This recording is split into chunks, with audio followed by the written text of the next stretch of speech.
Herra Ólafur Ragnar Grímsson, vertu hjartalega velkomin til minn í spjallið. Þakkaði fyrir. Þakkaði kærlega fyrir að koma. Það liggur mikið undir núna. Við erum að fara að ræða auðvitað málana sem er þjóðaratkvæðagreiðslan 29. ágúst næstkomandi hvort að hefja eigi aðildarviðræður á ný eða halda þeim áfram. Þetta hefur verið svolítið óljóst. Hvað finnst þér, það hefur náttúrulega komið fram, þú stegst fram hérna á fundi Áfram Íslands og þú hefur alveg lýst þinni afstöðu í þessu máli nokkuð ítarlega og við ætlum að bara fara betur yfir það. En hvernig finnst þér aðdragandinn að þessu og umræðan eins og hún birtist okkur bara núna á allra síðustu dögum? Já, því miður þá finnst mér hún ekki snúast kjarnamálsins. Því að það er alveg rétt sem þú sagðir í upphafi að það er mikið undir. Þessi fámenna þjóð, hún hóf 1845 þegar þjóðin taldi nú bara nokkra 20.000 íbúa og Reykjavík var bara 300 manna þorp eða svo. Baráttu fyrir fullum rétti og það tók okkur 100 ár að fá allt vald í eigin hendur. Og svo eftir lýðveldisstofnun þá var hafist handa að færa út landhelgina og það tók nokkra áratugi að við næðum fullu valdi yfir 200 mílunum, þessu gríðarlega hafsvæði í kringum Ísland. Það er Matthías Bjarnason sem var sjávarútvegsráðherra þegar þetta... Já, þetta var nú í nokkrum áföngum, 12 mílur, 50 mílur, 200 mílur og Lúðvík Jósefsson átti líka mikið þátt í því og Geir Hallgrímsson og Hermann Jónasson og fleiri. En þetta núna, þessi atkvæðagreiðsla, það er í fyrsta sinn sem þjóðin er beðin það að veita heimil til að láta af hendi verulegan hluta þeirra ávinninga sem náðust af 100 ára sjálfstæðisbaráttu og margra tuga baráttu fyrir útvarslu landhelginnar. Og mér finnst eins og margir gerir sér ekkert grein fyrir því að það er það sem þetta snýst Evrópusambandið er einhvað öflugasta valdakerfi og stofnanavirki sem hefur verið búið til í okkar heimshluta á síðustu 80 árum eða svo. Og nú á þjóðin að svara því hvort að hún eigi að veita heimild til þess að forráðamenn lýðveldisins láti af hendi í samningum verulegan hluta af þessari 100 ára baráttu og margra tuga baráttu fyrir útvarslu landhelginnar. Já, þú túlkar þetta alveg þannig. Já, þetta er það í kjarnanum. En af því þú byrjar á því að spyrja umræðuna að þá því mér verður að segja eins og að hún hefur einhvern veginn þróast hannig að hún er bara einhver aukatriði og við höfum gleymt okkur hér í margra vikna umræðum einhverjar undanþágur eða deilum verð á pitsusneiðum og kjúklingabringum og einhverju slíku. Halldór Laxness sagði fyrir meira en 75 árum síðan eða svo allavega rúmlega hálfri öld að það veri einkenni á umræðum Íslendinga að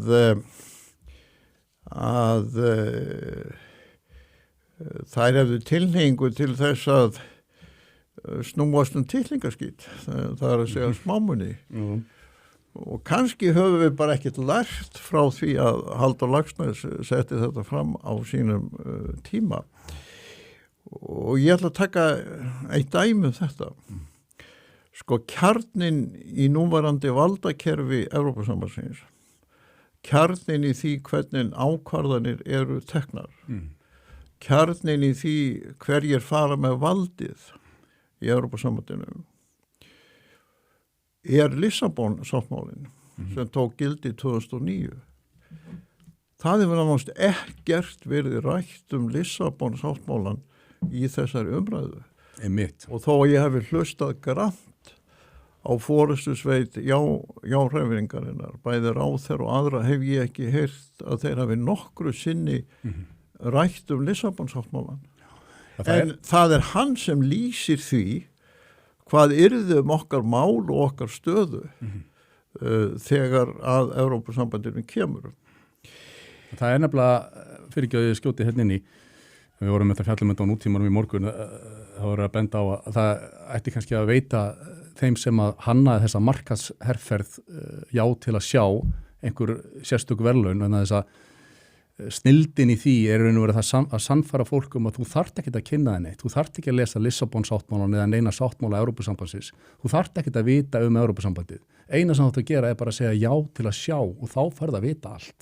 Og þetta er náttúrulega snilda bragð. Já, þetta er svona orðaleikur og kannski er vandinn sá að, eins og ég nú stundum sagt þó, íslenskan sé fallegt tungumál og hendar mjög fyrir skáldskap og bókmenntir, að þá er okkar ágæta þjóðtunga ekki mjög þróuð hvað snertir ýmis konar stjórnsýslu hugtök eða samningatungutak.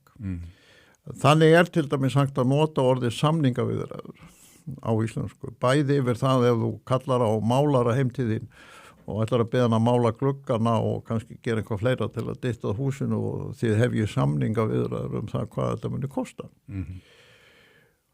Og sama orðið svo notað í samskiptum við öflugasta valdakerfi Evrópu og hvort að Ísland eigi að ganga þar inn og afhenda löggjafarvald, framkvæmdavald og dómsvald og gera þá forsendum Evrópusambandsins. Þá notum við líka orðið samningaviðræður. Og hvaða erlenda engilsaksneska orð? Já, þetta eru Evrópusambandinu til hrófs verður að segjast eins og að þeirra skipulag liggur algjörlega fyrir og þeir fara aldrei í fundi með aðildaríki sem ekki hefur beðið aðild og hefur ekki lýst því yfir að þeir ætli að ganga í Evrópusambandið. Það er ekki til í leikjabók Evrópusambandsins að setjast að borði við einhverja sem komni bara til að sjá, sem komni bara svona til að kynna sér þetta og alls svo fara heim og svona meta þetta. Það er bara ekki til í þeirra verklýsingum. Enda er það náttúrulega þannig í reynd þó að forráðamenn járhefingarinn og sjárhefingarinn vilji aldrei tala það. Að þessi atkvæðagreiðsla er að forminu til byggð á umsókn ríkisstjórnar Jóhönnu og Steingríms aðild að Evrópusambandinu. Vegna þess að allur þessi leiðangur er byggður á ákvörðun Alþingis frá 2009 og þar var ekkert verið að fara í felur með það hvað var verið að gera, þá var verið að sækjum aðild að Evrópusambandinu. En það er hins vegar alveg rétt hjá þér að það hefur einhvern veginn tekist með svona áróðsbröðum að telja jafnvel greindasta fólki trú það að þetta séu bara einhvers konar könnunarviðræður, þetta séu bara viðræður og þetta séu bara samningar og það felist ekkert í þessu. Sko, ég var í París fyrir nokkrum vikum síðan á fundum og átti þar morgunverðar fund með einum virtasta embættismanni Frakka sem áraraðir var einn af æðstu stjórnandum Evrópusambandsins. Og svo átti ég líka viðræður við blaðamann sem sérhæfi sig að skrifa Evrópusambandið og starfar í Brussel. Og þeir vildu fá að kynnast þessari umræðu á Íslandi og ég gerði mitt besta til þess að skýra svona hlutlasan hátt hinn ólíku sjónarmið. Og svo þurfti ég að reyna að útskýra fyrir þeim hvað þessi sjárhreyfing væri að segja, að það væri hluti af þeirri sveit sem héldi því fram að Ísland, þetta væri ekki samningar aðild, þetta væri bara til að kynna sér þetta og sjá hvað var í boði. Og hver voru viðbröð þeirra? Þeir hlógu. Já. Þeir hlógu. Þeim fannst þetta svo vittlaust. Þeim fannst þetta svo út úr kú og í einhvern tengslu við eðli Evrópusambandsins. Viltu gefa upp hvaða embættismann? Nei, ég vil nú ekki nafngreina þá, en þetta er einn af virtustu embættismannum Frakklands sem starfaði í komissjónu í Brussel í í áraræðir og menn sem vita allt Evrópusambandið og þeir hlógu. Sko, ég var forseti í 20 ár eins og menn vita og þá kynnist maður því að raun hvernig að halda á málstað Íslands á alþjóðlegum vettvangi og það skiptir litla þjóð gríðarlega miklu máli að ellendis og í alþjóðlegum valdastofnunum sé borin virðing fyrir málflutning Íslendinga. Að menn ger ekki grín að Íslandi, að menn hlægi ekki að Íslandi. Og nú þetta einhvern veginn að þróast þannig að ef að íslenski ráðamenn mæta til Brussel með röksemdir sjárhefingarinnar, þá verður bara hlegið að þeim. Þá verður bara hlegið að þeim. Vegna þess að Evrópusambandið ekki til í viðræður við aðila sem ætlar sér ekki og ekki búin að lýsa því yfir að hann vil ganga í Evrópusambandið eðlilega. Það öll þau ríki sem núna eigi viðræðum við Evrópusambandið hafa lýst í yfir að þau vilji ganga inn. Það verður aldrei gerst í sögu Evrópusambandsins en það ekki til í aðferðafræði Evrópusambandsins. Það einfaldlega ekki boði að bara fara í einhverja könnuna viðrar og mæta til Brussel til að sjá. En heldur að okkar embættismenn eins og Þorgerður Katrín að hún gerir sér í raun og veru ekki grein fyrir þessu sjálfa, þetta ekki bara til að sjá, heldur að sér þetta pólitísk ákvörðun aðildarferli að segja já í ágúst? Já, sko, ég vil nú helst ekki fara inn á þá braut að tala nafngreinda ráðamenn eða einstaklingi þessu samingi. En ég verð að játa það að sko, stundum veldi ég því fyrir mér sko, er þetta virkilega vanþekking? Jafnvel á æðstu stöðum. Menn hafa ekki gefið sér tíma til að kynna sér hvernig hlutinir í raun og veru og falla svo bara fyrir einhverju kurteisishjalli erlendra svona embættismanna sem auðvitað taka öllu vel og eru silki mjúkir í samtölum. Eða þetta bara yfirgengileg ósýpni að blekkja þjóðina með þessum hætti? Það var oft sagt hér framan að þeir eru að treysta þjóðinni og það alveg rétt, enginn hefur treyst þjóðinni meir en ég á sínum tíma. En það má ekki blekkja þjóðina heldur, það verður líka að segja þjóðinni satt. Það verður að fylgja því sem að núverandi forsætisráðherra sagði í frægu viðtali fyrir tæpum 2 árum síðan, það má ekki plata.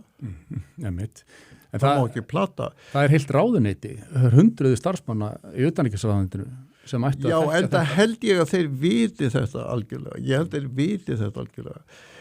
Kannski þetta slagorð sem þið já til að sjá svo sniðugt að menn bara falla fyrir því og gleyma alveg innihaldi málsins. En sko eins og ég sagði áðan, sko Evrópusambandið gríðarlega umfangsmikið stofnanavirki, öflugt valdakerfi með 20.000 embættismanna og aðrar 20.000 hagsmunavarða sem ger ekkert annað í Brussel heldur en að reka og hafa áhrif á þetta mikla veldi. Og ef að menn ætla sér að veita heimild til þess að fara í viðræðu, hvað sem hann kallaði við þetta mikla veldi, þá verða menn að átta sig á því hvernig það byggt upp. Og það þess vegna sem ég nefndi Lissabon-sáttmálan sem tók gildi 2009 vegna þess að hann staðfesti grundvallar breytingar á eðli Evrópusambandsins. Og þær fela það meðal annars í sér og það mikilvægt að rekja það að í fyrsta lagi fær kommisjónin, Ursula von Leyen sem núna gegnir því embætti, miklu meira vald heldur en fyrir hennar höfðu. Í öðru lagi stór hluti af þeim ákvörðunum sem eru tekin í ráðherraráðinu byggð á fólksfjölda viðkomandi aðildarríkja sem þýðir það að þessi frægi stóll Íslands, hann þið bara 0,1%. En frakkar og þjóðverjar hefðu til samans 33%. Já, það að segja ráðherrastóllinn. Já, sæti við borðið. Við fáum sæti við borðið. Það ekki einn á móti einum. Nei, í miklum fjölda mála og þeim sá fjöldi fyrir sífellt stækkandi. Þannig að við erum í veigamiklu atriðum, háð ákvörðunum þar sem að við hefðum bara 0,1% vægi. Síðan fengjum við 6 þingmenn á Evrópuþinginu af rúmlega 700.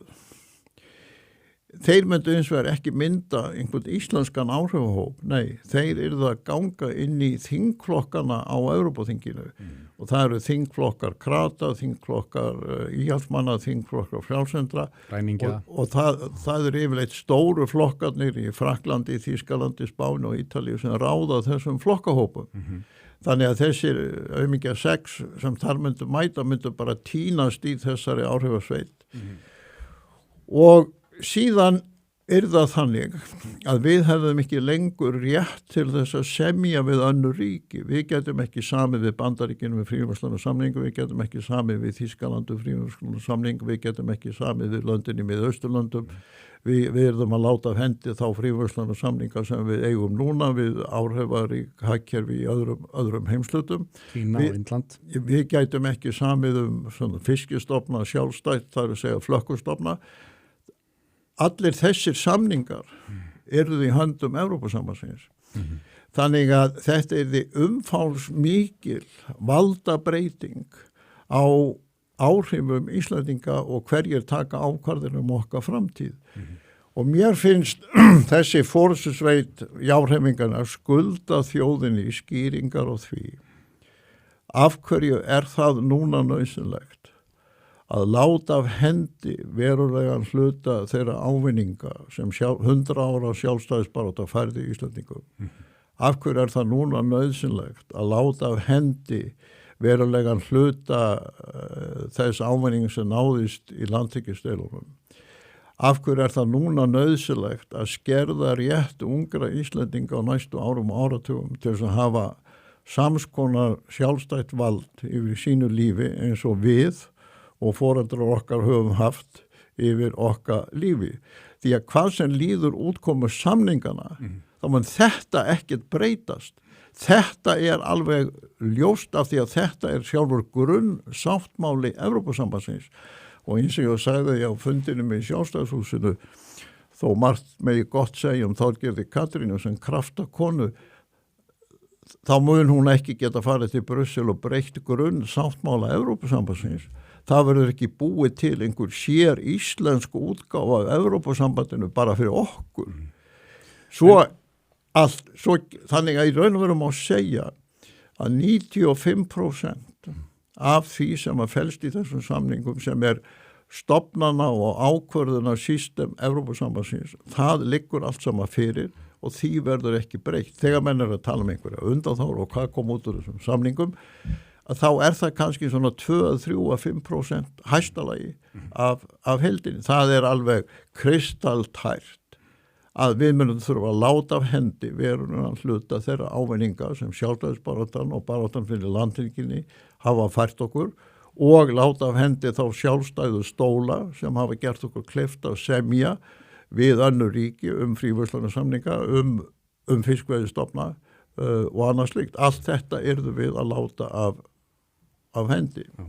En þú þekkir hvernig fólk talar þetta, að ég meina öll þessi ríki sem í Evrópusambandinu og þau sem við berum okkur helst saman við, nágrannar okkar á Norðurlöndum, Danmörk, Svíþjóð, Finnland, þetta voru allt sjálfstæð fullvalda ríki þegar gerðust aðilar að Evrópusambandinu og með þá ákveðnum fórnum og svo framvegis sem fólk segir að við erum bara að taka þátt í alþjóðasamvinnu og það sem við látum af hendi okkur til góða. Ég meina, lítur svo á að sérstaða Íslands sé miklu meiri vegna landhelgjarinnar eða þetta eitthvað öðruvísi fyrir okkur heldur en Danmörk, Svíþjóð og Finnland? Já, það mjög gott að þú nefnir þetta vegna þess að það oft talað um að þau lönd sem við berum okkur helst saman við og við eigum að fylgja þeim. Og þó við hefum ekki minnst á það fram á þessu þá náttúrulega evruóðurinn mjög notaður sem röksandafærsla. Við þurfum að fá þennan gjaldmiðil. Við skulum endilega ræða þessi ríki og ég minniði nú á það að fyrir 3 mánuðum síðan þá fór ég í fyrsta skipti í svona podcast samtal við Chess After Dark og þá lýsti ég áhyggjum mínum af því að umræðan er kannski út og suður. Og við þyrftum kannski sem þjóð að halda okkur við ákveðin raundæmi og þau væru til og það væri kannski gagnlegt til að skýra málin að fjalla þessi raundæmi. Og ég rakti nokkur, ég ætla að nefna þau sögum aftur. Í fyrsta lagi að enginn af nágranna þjóðum okkar Íslendinga er í Evrópusambandinu, ekki Grænland, ekki Færeyjar, ekki Noregur, ekki Bretland. Öll þessi ríki í Norður-Atlantshafi hafa talið það hagsmunni sínum fyrir bestu að vera utan Evrópusambandsins. En Írland samt?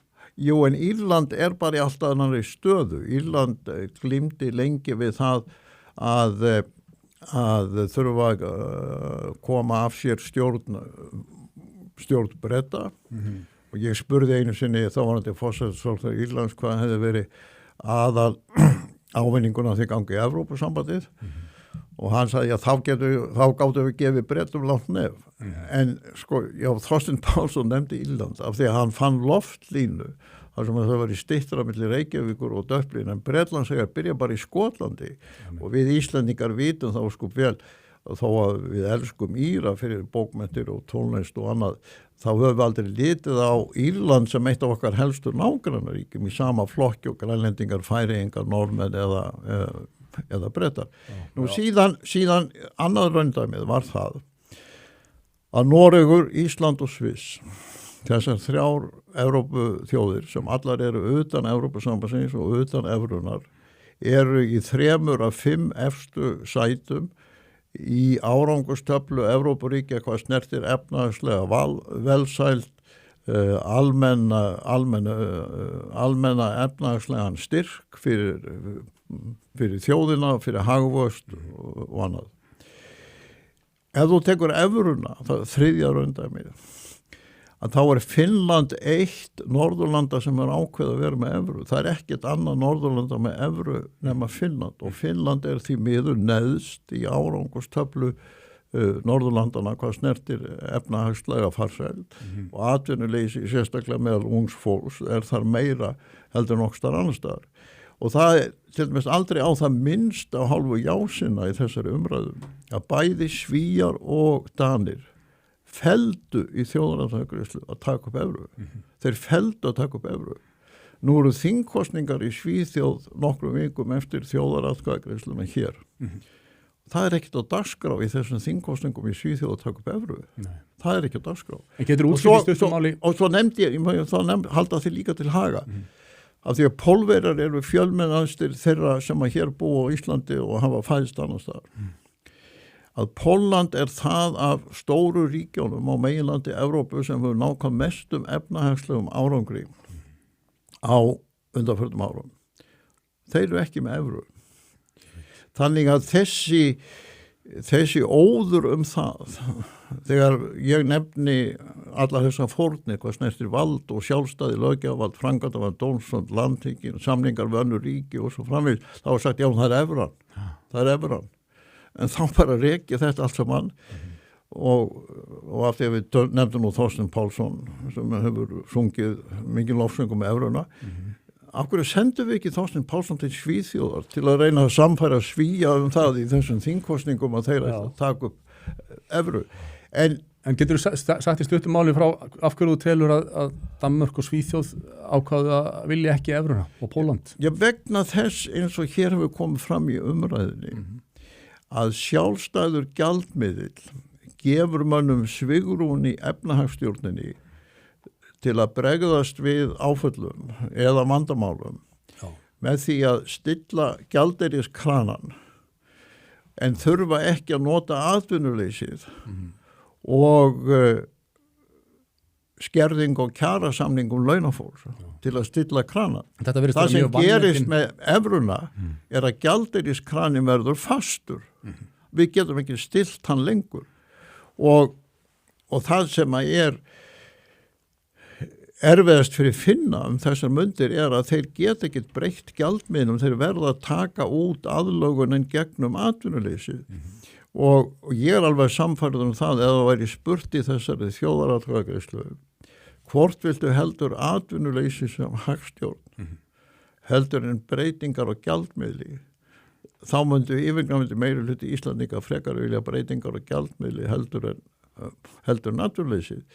Og svo það náttúrulega staðrindin sem allir vita að það ákveðin hagsmuna togstreita innan Evrusvæðisins sem birtist í glímunum ákvarðanatöku Evrópska seðlabankans og þegar evran var innleidd í Evrópusambandinu þá var hún stillt þannig í þágu þýska marksins að útflutningur Þýskalands hafði miklu sterkari samkeppnisstöðu heldur en Ítalir og Spánverjar. Þannig að þegar mér halda það að evran sé bara einhver svona gerilsneitt gæðamynd óháð öllu hagsmunapoti eða valdastreitu í kringum seðlabankan sem stýrir þessu öllu saman seðlabanka Evrópu, að þá var það mikill misskýringur. En mér finnst líka vera athyglisverða því þú byrjaðir á því að tala þróun umræðunar. Að þá finnst mér líka fróðlegt að sjá frá því að ég kom í þetta viðtal hjá kollegum þínum í Tjessafstu Dark. Fyrir 3 mánuðum síðan, merkilega 3 mánuðum síðan og hvatti til þess að nota þessi raundæmi. Já. Að nokkuð skeið þá var sífellt sungið, já það lægri vextir, lægra vöruverð, betri húsnæðiskjör, þingflokksformaður Viðreisnar kom hvað eftir annað í fjölmiðl og sagði, hvað vilja menn ekki lægri vextir, vilja menn ekki lægra vöruverð, vilja menn ekki betri húsnæðiskjör. Nú þessi söngur að mestuleiti þagnaður og þessi málfræðingur sprakk í raun og veru í andliti á þeim í þessum mjólkurferðnu hérna máli. Þá var skeið tala stólinn og við fáum stól við borðið. Þá gæti ég benti á það í sjálfstæðishandlum, já, en bara grundið til Lissabon-sáttmálans sem tók gildi í 2009, þá stóll Íslands bara 0,1%. En aðalríkin hafa marga 20% fyrir sinn stól. Og nú var hægt að tala það. Svo kom tímabila sem að tala mikið evruna.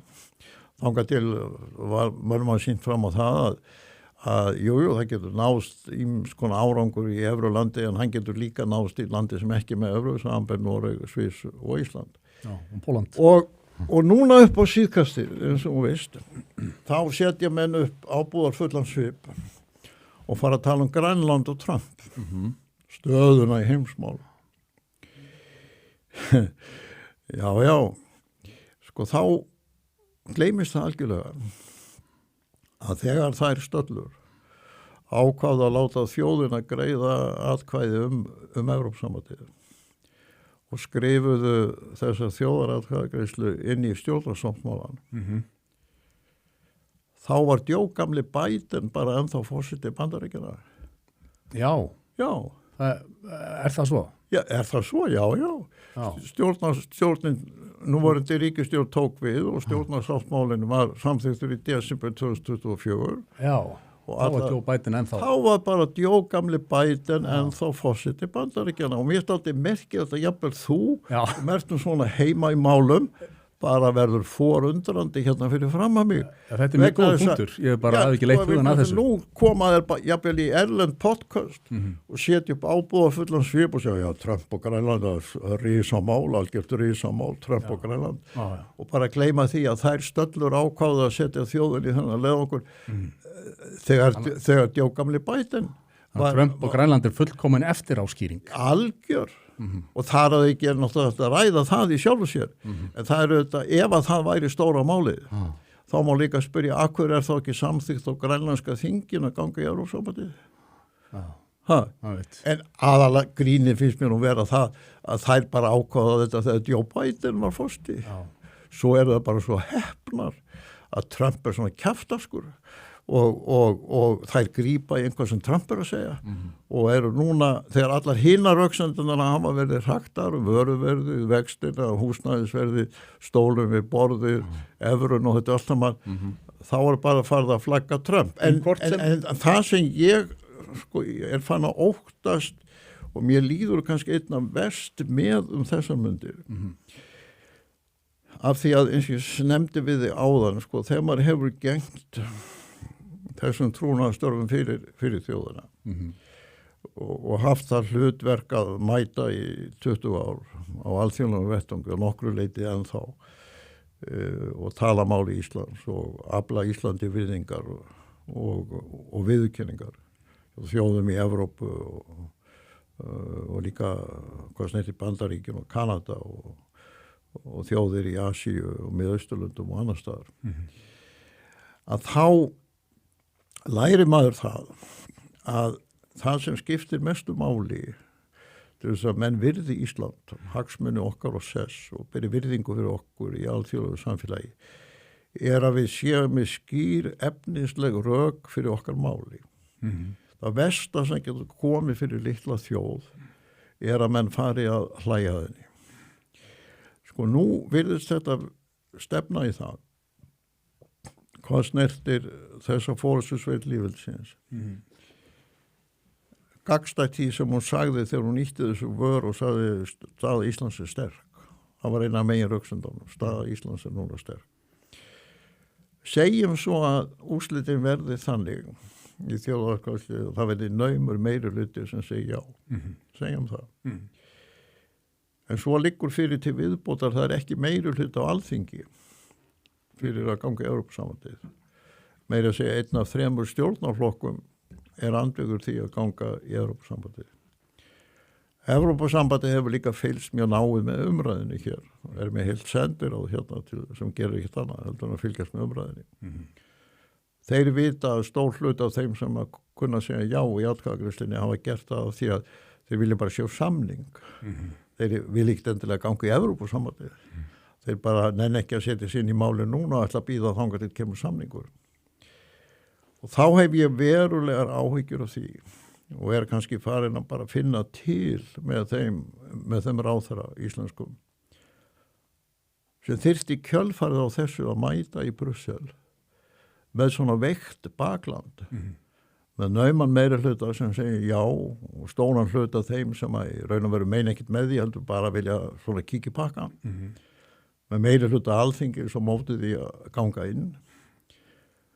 Og vitandi það að Evrópusambandi ræður algjörlega för í þessum viðræðum vegna þess að það Evrópusambandi sem ákveður hvaða pakki opnaður hvenar og það þurfa öll 27 aðildarríkin að samþykkja það. Og ég finn bara til með þeim ráðherra íslenskum sem þyrfti að mæta í Brussel með svona veikt bakland vegna þess að málin hafa þróast þannig núna að slíkur ráðherra á bara 2 kosti.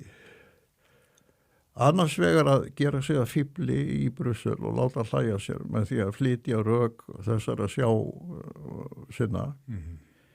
Eða þá svíkja stóran hluta af þeim sem kusu jái hér heima og töldu sig bara vera veita heimil fyrir svona almennar svona samningaviðræður en alls ekki til þess að fara inn í ferli Evrópusambandsins. Þú meinar annarkvort að hefja aðildarferli eða að gera sig að fífli með að koma með einhver já til að sjá rök í Brussel. Það er bara þessi 2 kostir og eins og ég segi það er ekkert í stýrmætt fyrir litla þjóð eins og verður tekin alvarlega á alþjóðlegum vettvangi. Forðast það að sér hlegja það sér og menn bara sé kvíslingum og brosi í kampinu svona út af þessum málfræðingi Íslendinga. En nú það bara þróast þannig að það eru bara þessi 2 kostir. Og heldur að það verði ekkert að leyna því að aðildarferli hefjist eftir 29. ágúst? Nei, það fer eftir því hvað ráðherrann ætlar að gera. Ætlar ráðherrann sem sagt að svíkja stóran hluta þeirra sem hafa sagt við erum að segja já bara til þess að veita heimil til þess að fara í þess að könnunarviðræður, bara til þess að sjá hvað í pakkanum. Og slíkt ferli ekki í boði hjá Evrópusambandinu. Það bara ekki til í leikakerfi Evrópusambandsins og það vita það allar þessum hlóu þessir menn sem ég hitti í París. En hún ætlar auðvitað að bera það á borð fyrir Íslendinga að þó að aðildarferli hefjist. Þess vegna sem ég hef áhyggjur af þessu. Vegna þess að við erum líka opin bók fyrir umheimi. Það er sendir á sem fylgjast með umræðinni hérna. Sendir á Evrópusambandsins fylgjast með umræðinni hérna. Þeir skrifa ítalega skýrslur þetta allt saman og þeir sem munu mæta á fundina hálfu Evrópusambandsins eftir atkvæðagreiðsluna þeir vita það að ráðherrann komin í öngstræti Ráðherrann er komin í öngstræti, hann verður annarkvort að gera sig að fíbli í Brussel með því að segjast vilja bara kíkja í pakkan og þá er bara hleiða á honum. Það er ekki boði og það eiga allir að vita það. Og það vissi Jóhann og Steingrímur að það var ekki boði. Eða þá á bara fyrstu dögunum svíkja stóran hluta þeirra sem að vildu segja já. Þessari atkvæðagreiðslu. Það er eitt sem vekur forvitni mína, því ég veit að þú og Össur Skarphéðinsson eru miklir vinir. Hann er sá ráðherra sem hefur farið hvað lengst með þessa vegferð að fara með Íslandi inn í Evrópusambandið, en hafði ekki erindi sem erfiði. Það heyrist lítið í honum núna. Hann gerir sér vantarlega grein fyrir öllu þessu sem þú ert að segja hér. Hvers vegna heldur að heyri svona lítið í Össuri Skarphéðinssyni? Þú getur nú ekki ætlast til þess að ég mæti hérna að fara að tala vinn með Össur. Það er auðvitað rétt, við Össur erum stórvinir og vináttu okkar hefur haldist þó við höfum verið sitt hvoru megin við ýmiss konar víglínur. Hann fór í Alþýðuflokkinn þegar ég var formaður Alþýðubandalagsins. Hann var ráðherra í ríkisstjórn sem að ég var á móti þegar ég var alþingismaður og formaður í stjórnarandstöðuflokki. Og við höfum oft verið sitt hvoru megin við alls konar víglínur en vináttu okkar hefur alltaf haldist traust og öflug vegna sem hún er byggð á öðru og við höfum getað að tala saman um alls konar mál. Má ekki gleyma því að hann var í ríkisstjórn þegar ég beitti málskólsréttinum 27. grunni. Þannig að ég ætla nú ekkert að fara ræða hér Össur vinn minn, en auðvitað var þetta merkur kafli í hans ferli.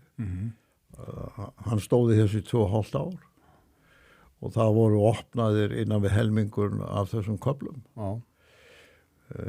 Ég tel að hann hafi í mörguleiti staðið sig frábærlega við mjög erfiðar aðstæður og það sé ekkert upp á hann að klaga varðandi það mál. En hann fór líka í mjög langt viðtal við vísir.is fyrir svona rúmum 2 mánuðum síðan, þar sem hann var að lýsa reynslu sinni af þessum samningum.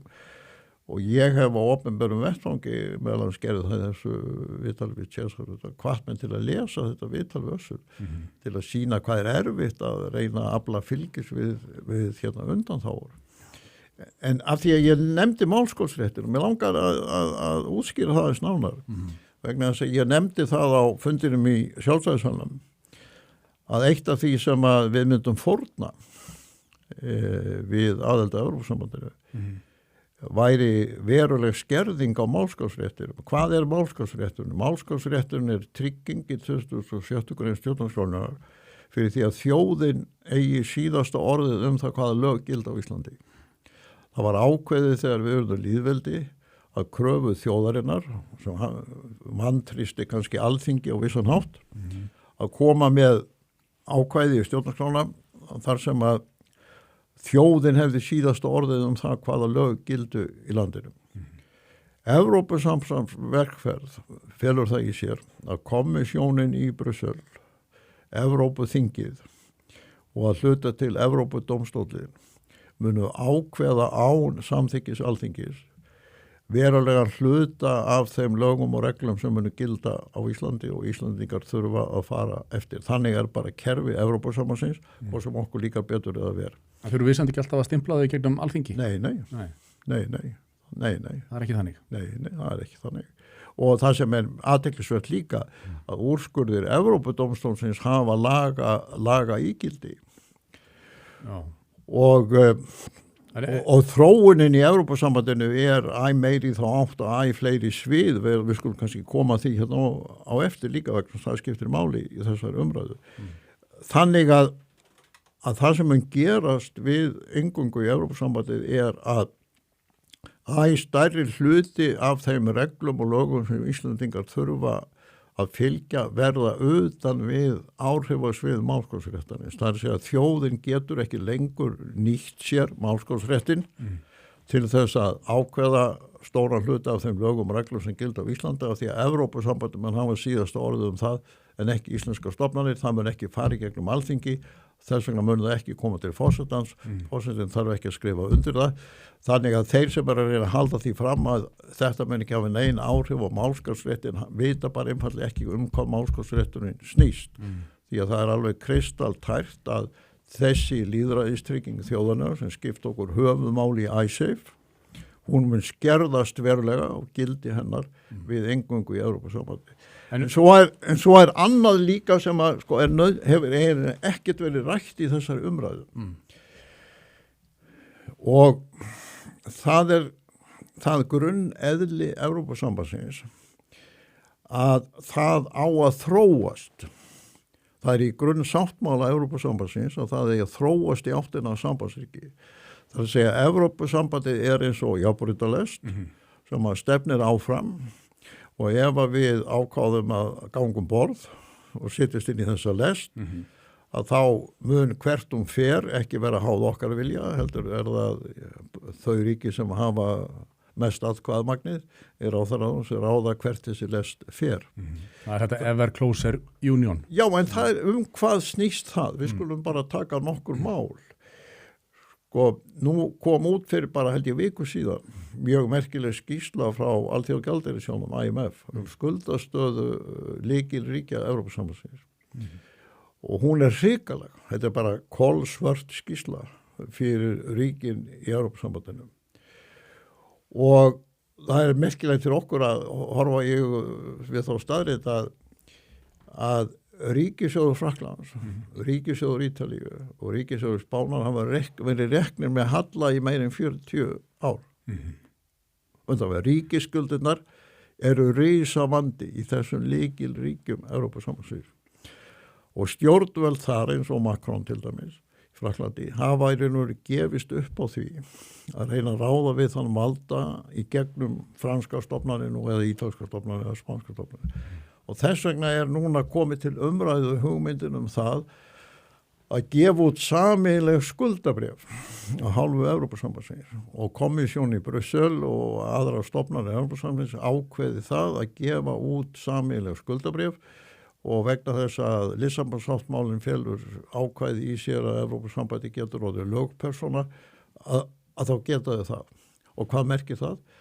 Maður merkir það að skuldavaldin er fluttur frá Frakklandi, Frakklandi, Pólandi, Frakklandi, Spáni og Ítalíu, svo við takjum vesturdæmin, yfir til Evrópusambandsins. Þannig að öll ríki Evrópusambandsins deila þessum kostnaði. Já, þyrftu að standa undir þessu skuldabréfi. Og mér fannst mjög merkilegt að hlusta á ungan mann, Anton, á fundi áfram Íslands á Egilsstöðum fyrir rúmri viku síðan. Þar sem að hann sagði kannski þurfa pappa og mamma ekki að borga þessu skuldir en ég og mín kynslóð munum þurfa að borga það ef að þetta gerist innan Evrópusambandsins. Það er að segja ef við förum inn í þessa lest þá erum við að kaupa farmið með lest sem við vitum ekkert hvert muni stefna. Annað dæmið er þessi umræðum herin. Auðvitað er það alveg rétt og það er engin her á vegum Evrópusambandsins núna. Hins vegar er það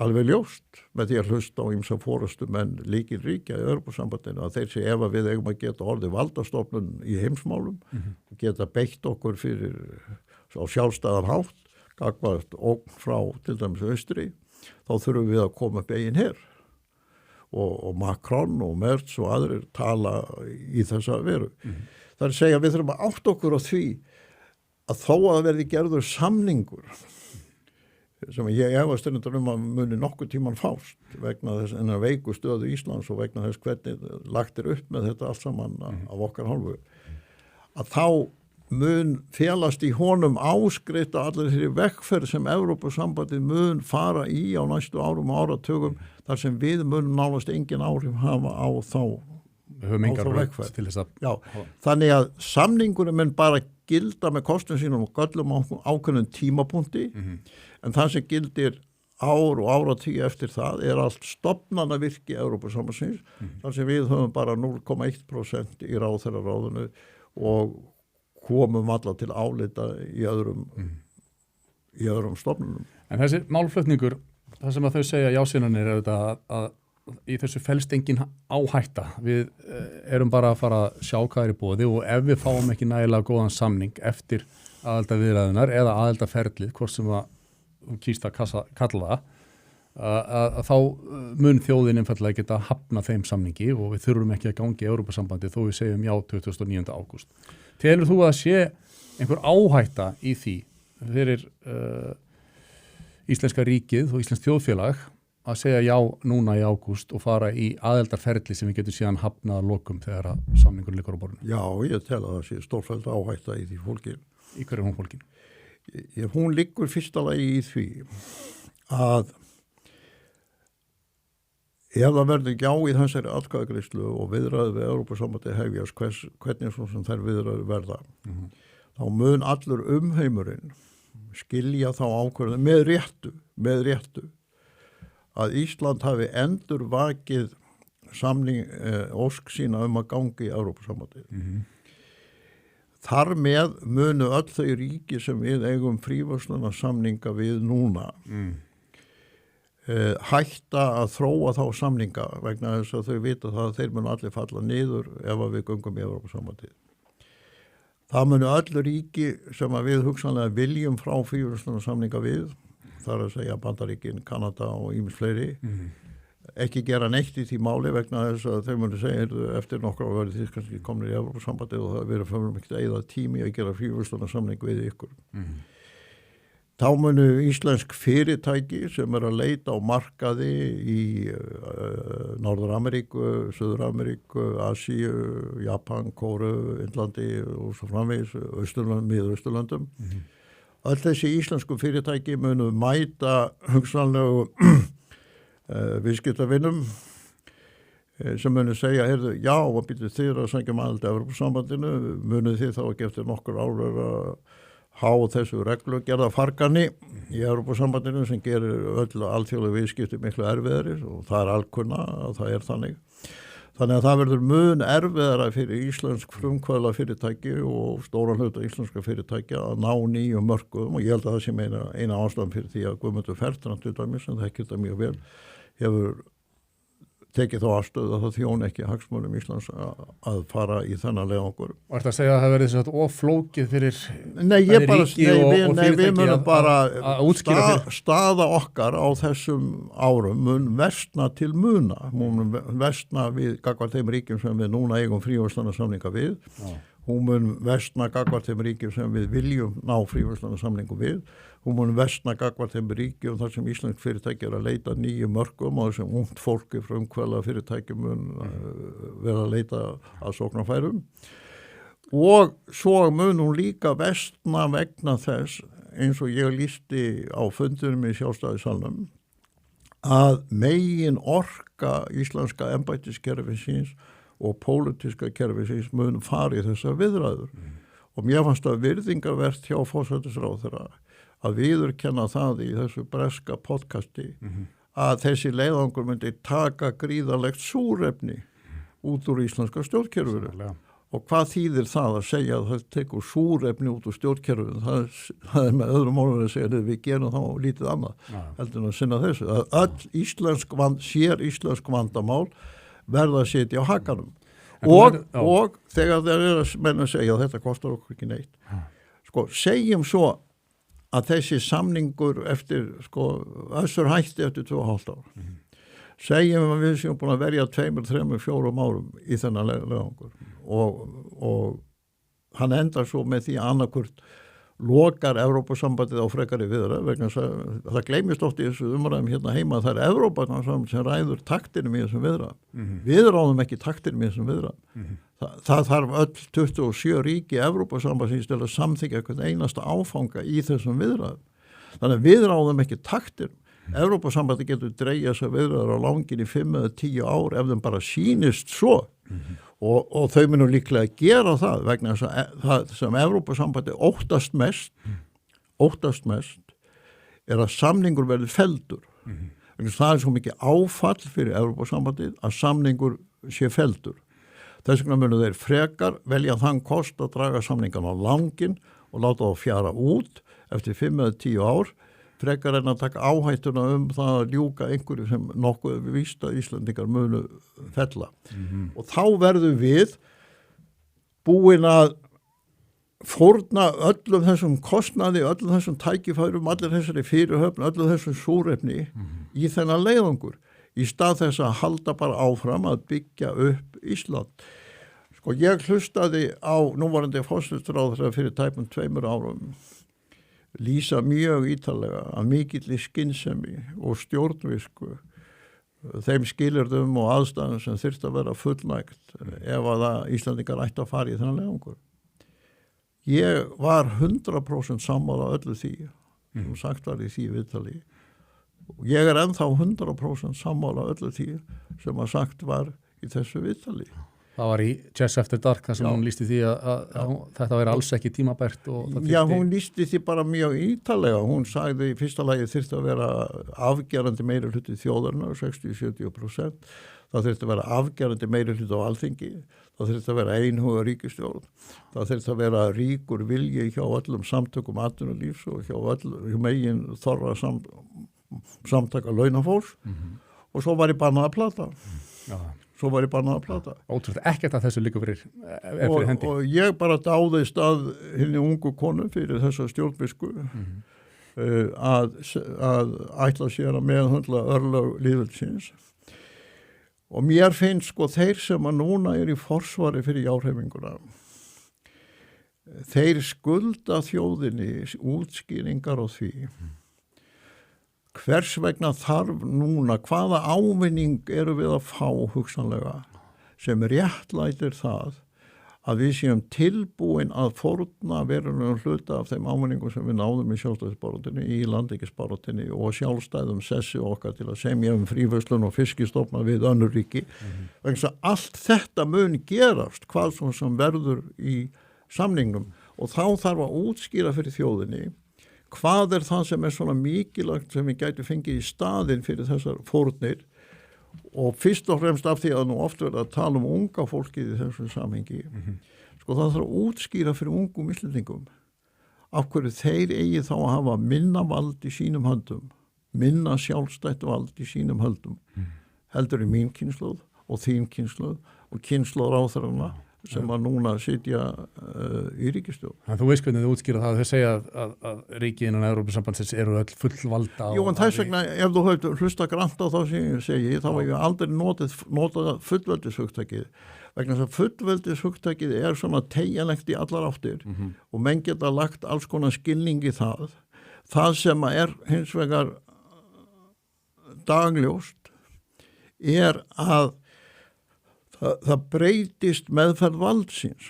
Það breytast stofnana gerðirnar sem að fara með ákvörðunarvald, að hluti af framkvæmdavaldinu, löggjöfvaldinu og dómsvaldinu flyst til stofnana Evrópusambandsins. Þetta liggur allt saman ljóst fyrir.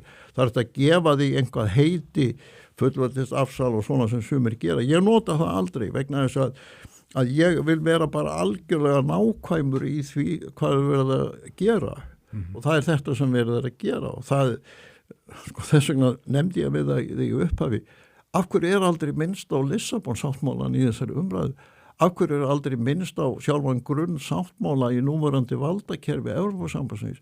Af hverju er það sem það er engin af forystumönnum jáliðsins sem vill ræða Lissabon-sáttmálan? Myndirðu segja að það er kannski mikilvægasta verkefni kjósenda sem ætla að taka þátt í þessari þjóðaratkvæðagreiðslu 29. ágúst að setjast bara niður núna og lesa Lissabon-sáttmálan? Já, eða átta sig á Google til þess að fá að vita hver eru grunna atriðin í honum og hvaða valdabreitingar hann fól í sér og ég segi það nú aftur, maður geta að tala um Evrópusambandi hérna heima eins og þetta sé bara einhver klubbur.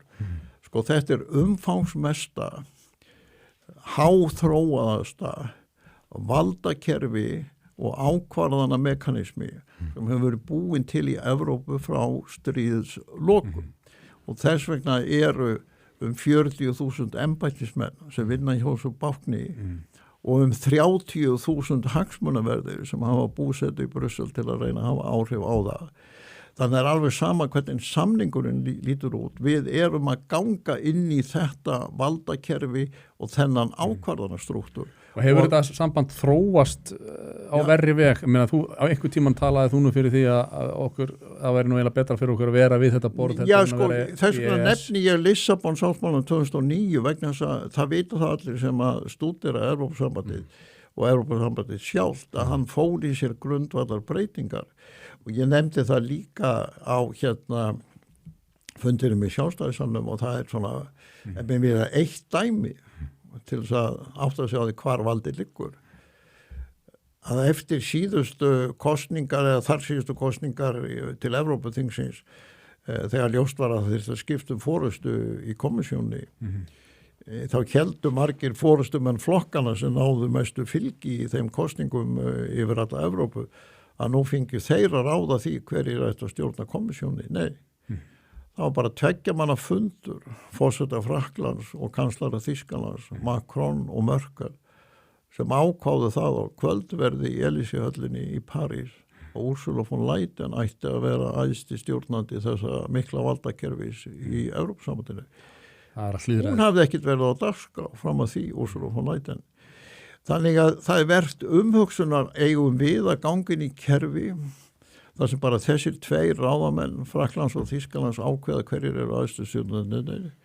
Þar sem að við fáum bara 0,1% sæti, þar sem við höfum enga rétt til að semja sjálfstætt við önnur ríki viðskipti, verslun, fiskistofna eða annað.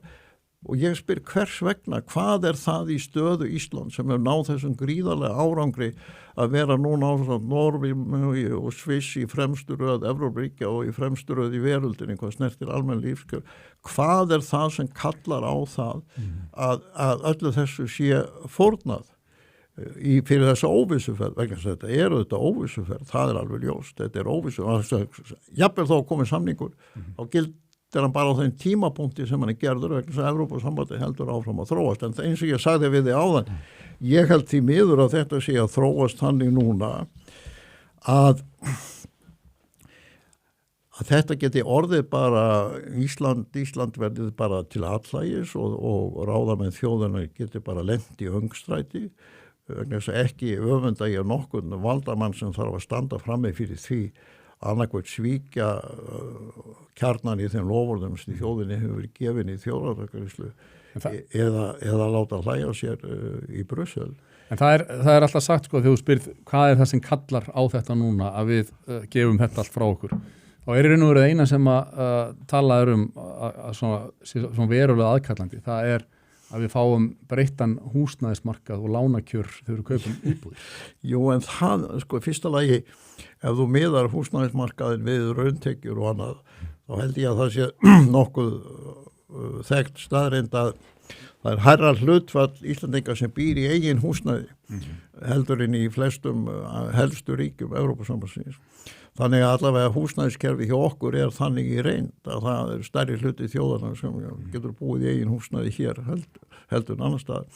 En menn eiginlega hættir að halda þessu fram. Já. En þetta er samt það eina, þetta hækkandi húsnæðisverð. Jú, vandinn þessi, að það, ég vil nú ekki hljóma hrókafullur, en það koma bara svona bulltímabil í þessari umræðu og maður þarf að eiga við þetta bull í 1-2 vikur og það fór ákveðin tími í þetta og svo var þetta með stólinn og annað og svo þetta með evruna og svo þetta með Grænland og Trump og þegar ég bendi mönnum á það bara gamli Biden var fórst í Bandaríkjanna þegar þær stöllur ákváðu þessa þjóðaratkvæðagreiðslu og jafnvel þú varst forundrandi en svo eitt í viðbót sem menn að tala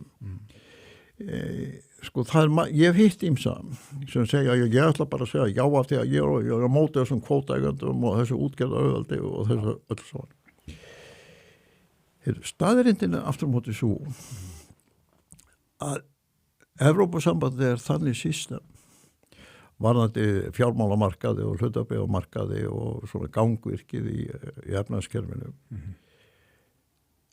að einganga í Evrópusambandið yrði bara gullnáma fyrir útgerðarauðaldið. Það væri eiginlega engin breyting sem væri eins mikil gullnáma fyrir útgerðarauðaldið eins og að ganga í Evrópusambandið vegna þess að þá fá þeir allt annars konar og stærri og auðugri markað til að selja hlutabréf sín eða aðra aðstöðu annað í þeim dúr. En það sést best á því að einn af helstu áhrifamönnum stærsta útgerðarfyrirtækis á Íslandi í stjórn hérna sjáhreyfingarinnar.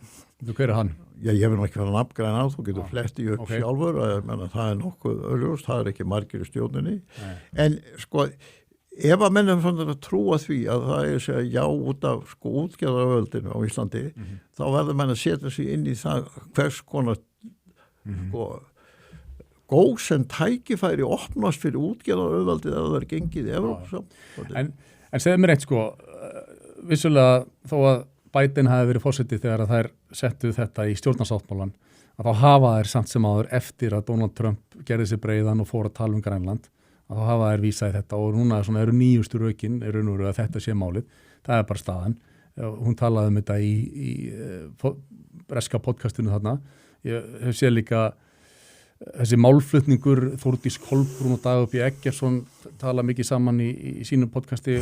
Það þetta undirstrikað, þetta sé bara það sem allir í heiminum gerir sér grein fyrir, að staðan sé orðin það breytt eftir að Donald Trump fór að hnykla vöðvana í átt að Grænlandi og þetta eigi bara alveg mikið við okkur og okkur séu jafn mikið ógnað og af svona tali eins og þegar Donald Trump talaði svona Grænland. Þannig að þetta er relevant enga síður þó að þetta hafi ekki verið staðan þegar þið settu þetta í stjórnarsáttmálann samkvæmt þeim að þetta sé hinn breytta staða á stóra geopólitíska sviðinu. Hvað gefur fyrir það? Bara nákvæmlega þau rök. Þetta þetta nýlunda að forseti Bandaríkjanna allavega á svona okkar tímum tali með þessum hætti ríki eins og Grænland. Hvað segir þetta mál? Ég gef óskuplítið fyrir það. Og sko, við skulum ekki gleyma því að þær stöllur tóku ákvörðunum þess að þjóðargreiðslu, skrifuðu henni í stjórnarsáttmálanum þegar Joe Biden var forseti Bandaríkjanna. Þar með blasir það við að uppbrunni þessa ferlis, sjálfur grunnur þjóðargreiðslunar hefur ekkert með Trump eða Grænland að gera. En það segja kannski að það hafi styrkt þær í vegferðinni? Nei, núna þetta nota bara sem ein megin röksemdin. En sko á þess að ég ætli nú kannski mikið að gefa sjálfur mér einhvern. Þá tel ég mér nú vera alveg jafnkunnugan alþjóðmálum eins og Dagur B. Eggertsson og jafnvel Þórdís Kolbrún og jafnvel ýmsir ráðherrar í núverandi ríkisstjórn. Ég er búin að verja áratugum á þeim vettvangi. Ég rek Hringborg Norðurslóða sem ég stofnaði fyrir meira en 13 árum síðan sem einn öflugasti vettvangur Norðurslóða í veröldina sem yfir 2000 manns koma hér til Íslands og 70 löndum ráðherrar, embættismenn og aðrir á hverju einasta ári. Sko auðvitað þessi ummæli Trumps óþægileg. En eins og ég sagði á fyrsta tímabili Trumps, þegar hann tröddreið Twitter, maður daglega með alls konar stórkallalegum yfirlýsingum. Menn verða að gera greinarmun á hávaðanum og því sem gerist í reynd.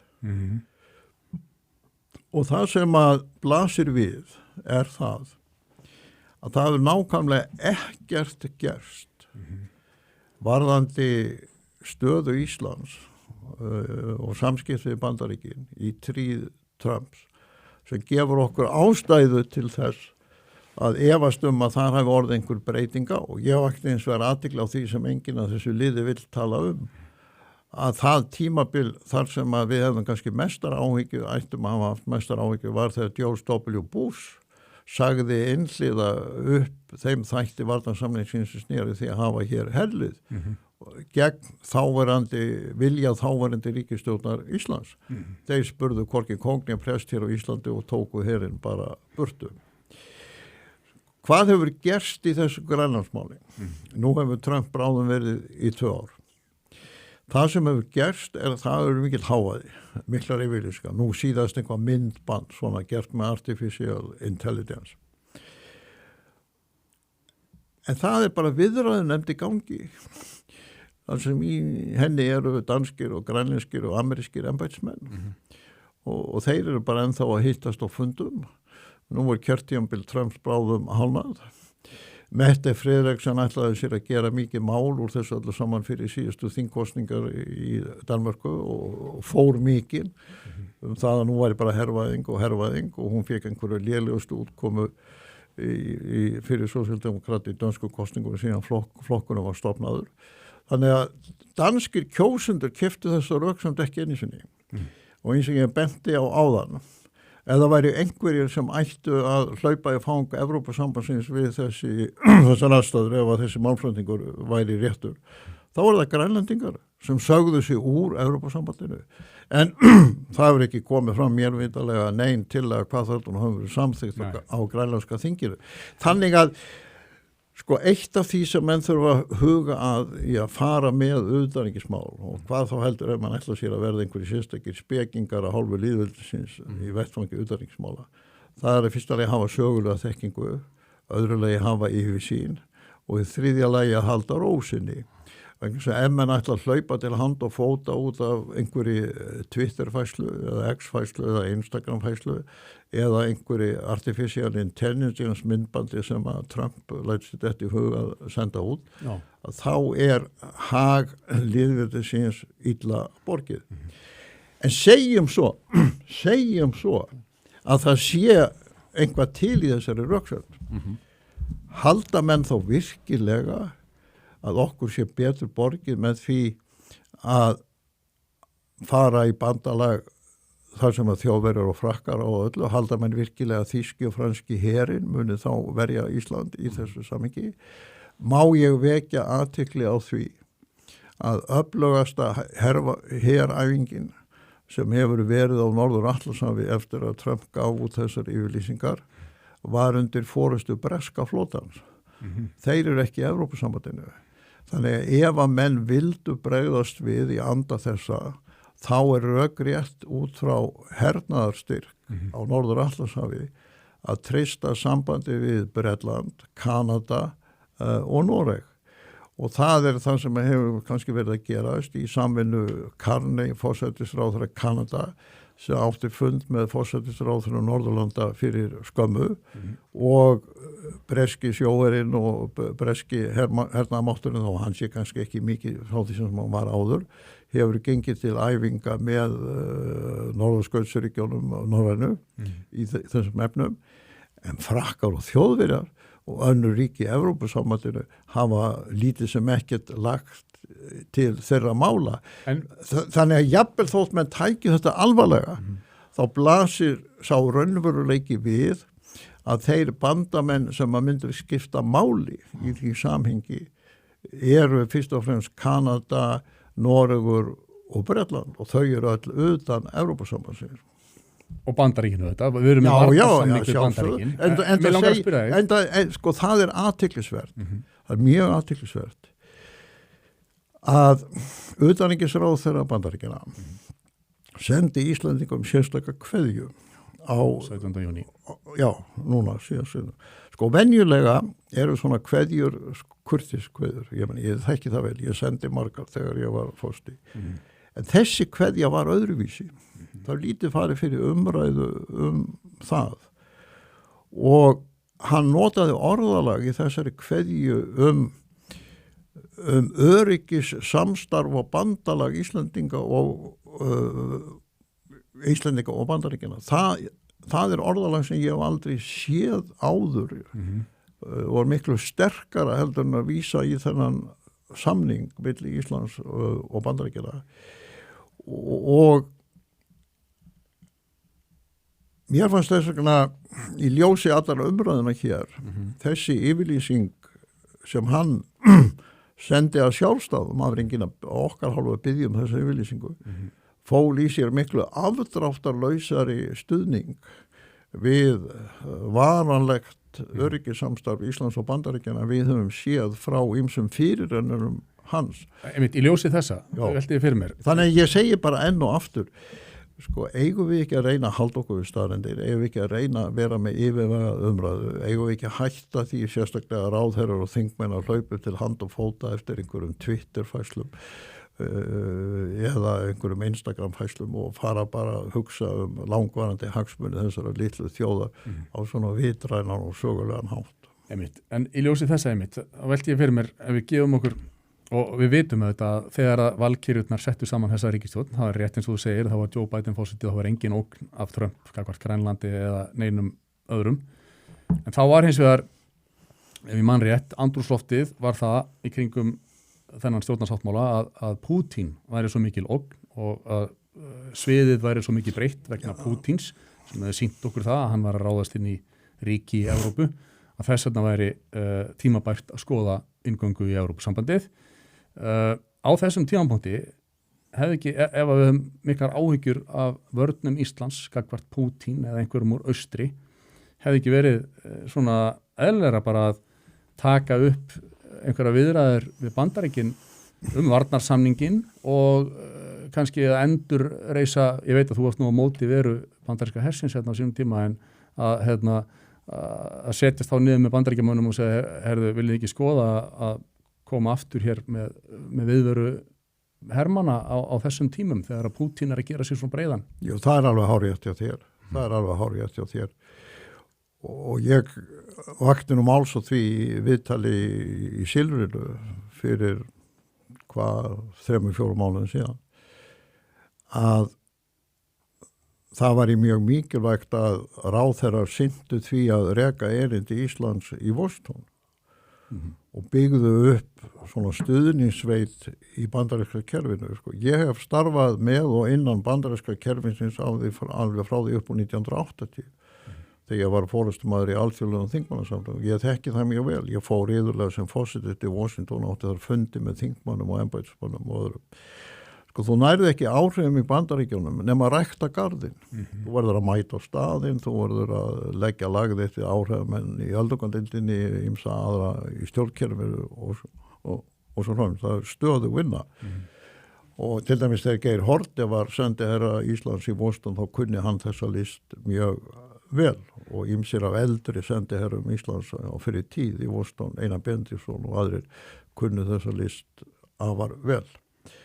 Núna aftur á móti höfum við búið við það í nokkur misseri að það hefur verið lögð miklu meiri áherslu á það að eiga fundi í Brussel, eiga fundi í Evrópu, sækja fundi sem Macron og Starmer og fleiri eru að boða sem eru meira bara svona PR-fundir fyrir Macron og Starmer. Eða Mette Frederiksen eða einhverja aðra kollega.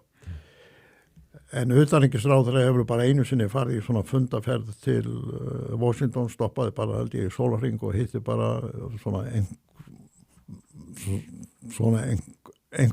einhverja varamenn. Og ég held að forsætisráðherra hafi aldrei farið. Og hvað sem menn segjum Trump, að þá eru Bandaríkin ekki bara Trump. Bandaríkin eru þing, 2 deildir, öflugir áhrifaaðilar á fjölmörgum sviðum og reynslan af því að rækta sambandi við Bandaríkin er að þú verður að rækta þann garð með margvíslegum hætti og þú verður að mæta á staðinn og þú verður að byggja upp langvarandi vináttu, skilning og traust. Og það hefur því miður ekki verið gert. Og það er, sko, maður ákvæmst ekki að segja það, en mér finnst einhvern veginn í öllu þessu ferli frá því að þetta var sett í stjórnarsáttmálann, þá er bara gripið í einhver svona halmstrá, Pútín, Trump, Grænland og einhver svona og reynda að réttlæta það sem allir vita var bara óhjákvæmilegur dýll í að það þurfti að friða einhver öfli viðreisn. Ég meina, ég hef ekki þátt í samningum ríkisstjórnarmyndanir á Íslandi, ég veit ekki hvað oft. Já. Og ég veit það alveg að koma flokkar að borðinu með mismunandi hagsmunamál eftir því hvernig kaupin gerast á Eyrinni innan þeirra flokka og forystumenn flokks A segir, ég verð að fá þetta, annars verður bara þetta ekki samþykkt í mínum flokki og ég verð að fá hitt og svo gefur forystumenn flokks B og segir, já, ég verð þá að fá þetta. Svona gerast bara kaupin á Eyrinni í ríkisstjórnarmyndum á Íslandi af því að við erum með fjölflokka kerfi en ekki einhvern einn flokk sem fær meiri hluta í kosningum. Og þannig var þetta til. Svo er bara gripin einhver halmstrá, Pútín, Trump, Grænland og einhver annað til þess að reyna að réttlæta þetta. Og sko, þess vegna finnst mér af því að ég sagði nú þarna á fundinum í Sjálfstæðismönnum ætlaði ekki að fara að skipta mér að pólitík á Íslandi eða stjórnmálaumræðan hér en sko mér er ekki saman lýðveldið mér er ekki saman árangun af 100 ára sjálfstæðisbaráttu þjóðarinnar mér er ekki saman það hvort að sé verið að tefla þessu þannig að næstu 100 ár þurfi nýjar kynslóðir Íslandinga að fara að klíma nýju við fjarlægt vald mér er ekki saman árangurinn af sjálfstæðisbaráttunni, mér er ekki saman árangurinn af baráttunni fyrir útlæðslu landhelgisgæslunnar sem ég kynntist í á minni ævi hvað hún var erfið og hvað við þurftum að fórna miklu til þess að ná þessum árangri. Ég ætlaði mér ekki að fara að standa einhverju skaki við ráðherra eða einstakka þingmenn eða einhver annað, ég var bara löngu hættur því. En það er búið að tefla þessu þannig að bara framtíðar heill Íslands er í húfi og möguleikar okkar til þess að hafa sjálfstæðan ákvörðunarrétt og varðandi framtíðina skiptir máli og það er það sem þú sérð sko á þessum fundum sem áfram Ísland hefur verið að halda núna víðum land. Það er reynd að segja þetta er bara einhverja klíkur, einhverja auðmenn og eitthvað. Sko, ég hef haldið fundum allt Ísland. Ég fór, þú nefndi nú aðeins hérna í upphafi varðandi fyrstu forstakosningar þar við fórum hringverð og heldum fundi á nánast hverju einasta byggðarlagi, fundi í hádeginu, fundi í síðdegis, fundi kvöldið, ég hef haldið farið svona fundaröð allt í kringu landið og kannski engin annar sem er jafn mikla persónulegu reynslu af fundahaldi vítt og breyttum byggðilansi. Fólkið sem er að mæta á Akranesi, á Egilsstöðum, á Selfossi, fólkið sem mætti Sjálfstæðissalnum, þetta er Reykjavík, er bara þverskurður á íslensku þjóðinni. Þetta er bara almenningur í landinu, fólki sem er annt landið sitt, sjálfstæði okkar og framtíð nýrra kynslóða. Og ef þú skoðar ræðumennina á þessum fundum áfram Íslands, þetta er ekki fólk sem er hefðbundið í stjórnmálaumræðinni. Þetta er fólk sem hefur verið kallað fram á völlin af innri þörf til að verja Ísland í þessari stöðu. Já. Og því finnst þess að þetta sé áhættu mikill illa ígrundaður óþarfa leiðangur sem hafi verið að draga okkur út í eins og ef það er rétt sem þú segir bara einfallega vegna þess að einn flokkur með 13-14% fylgi hafði þetta á stefnuskránni sinni. Já, og einfalda svarið því miður við þessari lýsingu þinni er já. En það sem er eiginlega verra er það að þetta getur svo haft neikvæðar afleiðingar fyrir stöðu Íslands bara á næstu árum, jafnvel bara heilan áratugin í framtíðin og gera það verkum að öll önnur svona stór framframál sem við þurfum að sinna sjálfur hér heima, þau sitja á hakanum og vandinn hlæðst upp á fjölmörgum sviðum og okkur verður gert mun erfiðar að eiga árangursrík viðskipti og samskipti við fjölda ríkja vilt og breytt um veröldinni. Þú heldur að vera ekki auðvelt fyrir okkur að segja viðsemjendur okkar tvíhliða verslunarsamninga og frumkvöðla fyrirtæki og svona að segja bara já neini við erum ekki að fara í aðildarviðræður, við erum bara að kíkja í pakkan þannig að þetta hefur engin áhrif á okkar stöðu í... Nei, sko það eins og þú sagðir sjálfur, svo röksemdafærsla er bara byggð á orðaleikjum íslenska tungumálsins. Allir aðrir út í heimi vita hvað þetta ferli snýst og hvernig það er kortlagt að hálfu Evrópusambandsins og eins og ég hef sagt opinberlega hver og einn bara í gegnum símann sinni eða tölvuna farið á netið og googla það hvernig svona ferli er hjá Evrópusambandinu.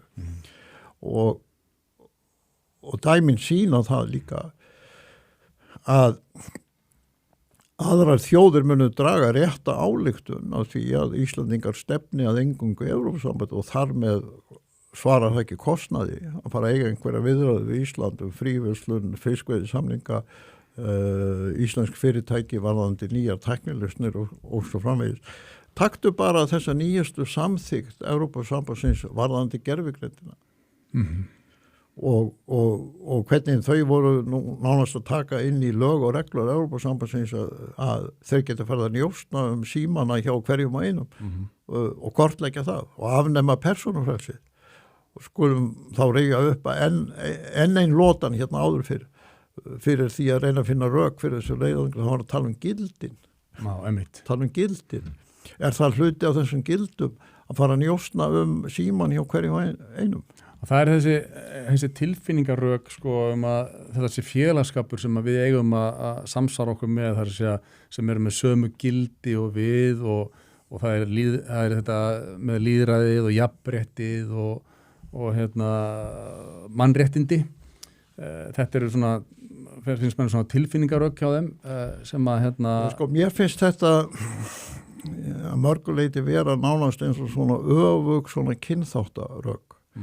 Það er að segja það sem liggur undir í þessum málflutningi er að Evrópuþjóðir séu einhvern veginn svona göfugri og lýðræðislegri og menningarlegri og réttlátari heldur en aðrar þjóðir.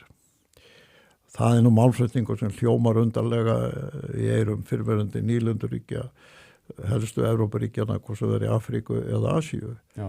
Og ef þú segir við Indverja til dæmis, sem eru stærsta lýðræðisríki í veröldinni, sem eru með fleiri menn á sinni kjörskrá heldur en íbúar í Bandaríkjunum og Evrópu til samans, að þeir sé einhvað minna lýðræðisríki heldur en við, þá verður það bara móðgæðir. Og þar að auki er þá lýðræði í Noregi einhvað minna heldur en bara í Frakklandi og Þýskalandi. En það er þetta fólk sem segir þetta, það er svona að við erum svo góð og Evrópa er svo góð, við til dæmis höfum opnað faminn fyrir 20 milljónum flóttamanna og hælisleitenda á undanförnum árum og við erum eini heimslutin sem að gera það, við erum svona miklu betri en allir aðrir og við opnum faminn fyrir öllum.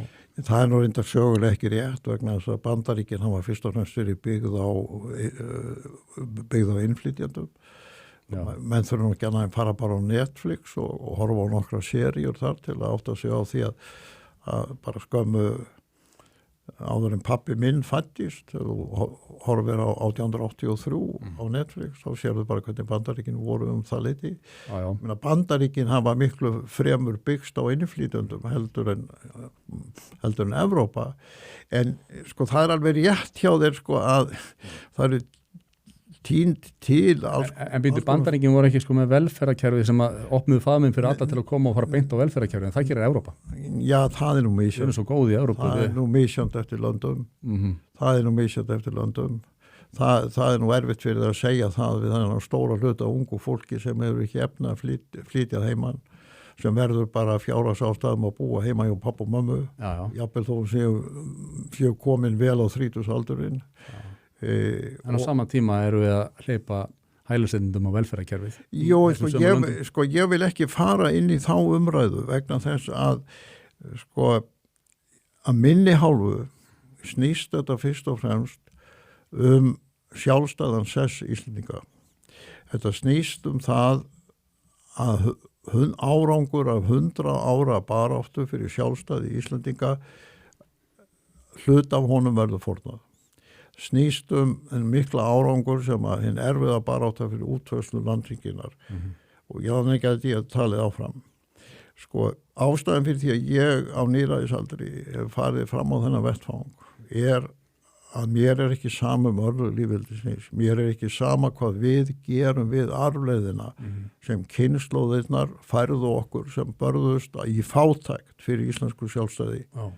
Mér er ekki samum arfleiðina sem að íslenska landhelgisgæslan og forystumenn þjóðin á þenn tíma náðu í baráttunni fyrir útfærslu landhelginnar. Og það er slíkt grundvallar atriði varðandi sess Íslands í veröldinni að ég hef ekki ennþá heyrt einustu rök frá forystumönnum þessa jáliðs fyrir því af hverju eigum við að láta af hendi verulegan hlut af þessum ávinningi, 100 ára baráttu fyrri kynslóða, 20 baráttu kynslóða foreldra okkar, fyrir hvað ávinning, hver er þörfin sem knýr okkur til þess.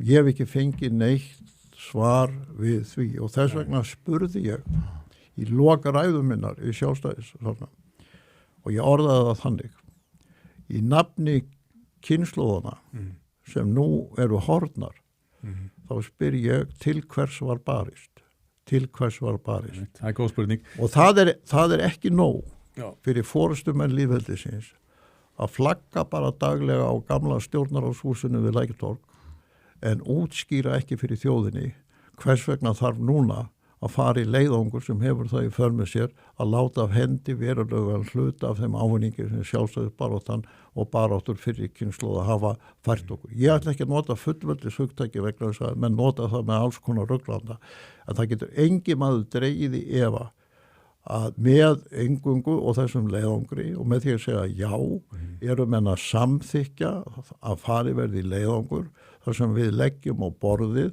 verulegan hluta af ávinningi þessara baráttu Íslendinga í vonum það að fá einhvað í staðinn sem er í dag óljóst hvað við kynnum að fá í staðinn. En Þorgerður Katrín hefur til að mynda bara einhverjum samfélagsmiðlafæslum sagt það alveg skýrt að það sé algjör rauð lína, ég menn hvort hún notaði það orðalega en allavega að full yfirráð, algjör yfirráð Íslendinga yfir sjávarútvegsauðlindinni er ófrávíkjanleg krafa. Þetta hefur hún sagt allavega á samfélagsmiðlum. Gæti það verið, er það raunhæfur möguleiki miðalveg sko sjávarútvegsstefnu Evrópusambandsins og þá sáttmála sem eru þar að lútandi að við getum fengið varanlega undanþágu frá sameiginlegri sjávarútvegsstefnu Evrópusambandsins? Sko spurning þín eins og þessi orðræða á hálfu hennar og annara felur í sér grundvallar mótsögn. Sko ef að menn eiga við fullt forræði yfir landhelginni að við höfum í okkar hendi stjórn á því sem við höfum í dag. Hvað er veitt, hvernig það er veitt, hvernig samið er flökkustofna og svo framvegis. Þá ber að horfa til þess að í grunn sáttmála Evrópusambandsins, stjórnarskrá Evrópusambandsins er svæðið milli 12 og 200 mílna skilgreint sem Evrópusambandsvæði. Það er bara í grunn sáttmála Evrópusambandsins. Það er það sem að Írar, Spánverjar, Portugalir og aðrar fiskveiði þjóðir urðu að beygja sig undir. Ef að utanríkisráðherra á við það að hún sé ekki til viðræðu neinar breytingar á þessu forræði Íslandinga, þá verður samningunum lokið í Brussel á fyrsta degi.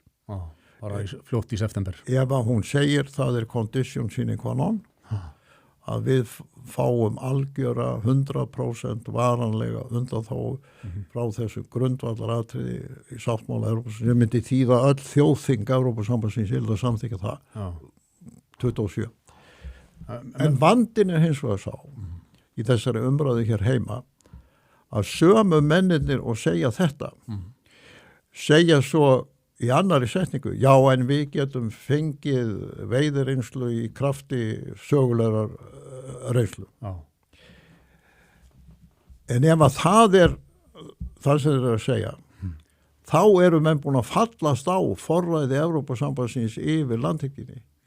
Vegna þess að rétturinn byggður á sögulegri veiðireynslu er bara eina af reglunum sem Evrópusambandið setur í krafti þess að svæðið milli 12 og 200 milljón sé Evrópusambandsvæði. Menn get ekki sagt bæði, menn get ekki sagt hvortvekja að við viljum fá fullt forræði eins og við höfum í dag og svo hins vegar við munum fá veiðireynslu í krafti sögulegra veiðireynslu.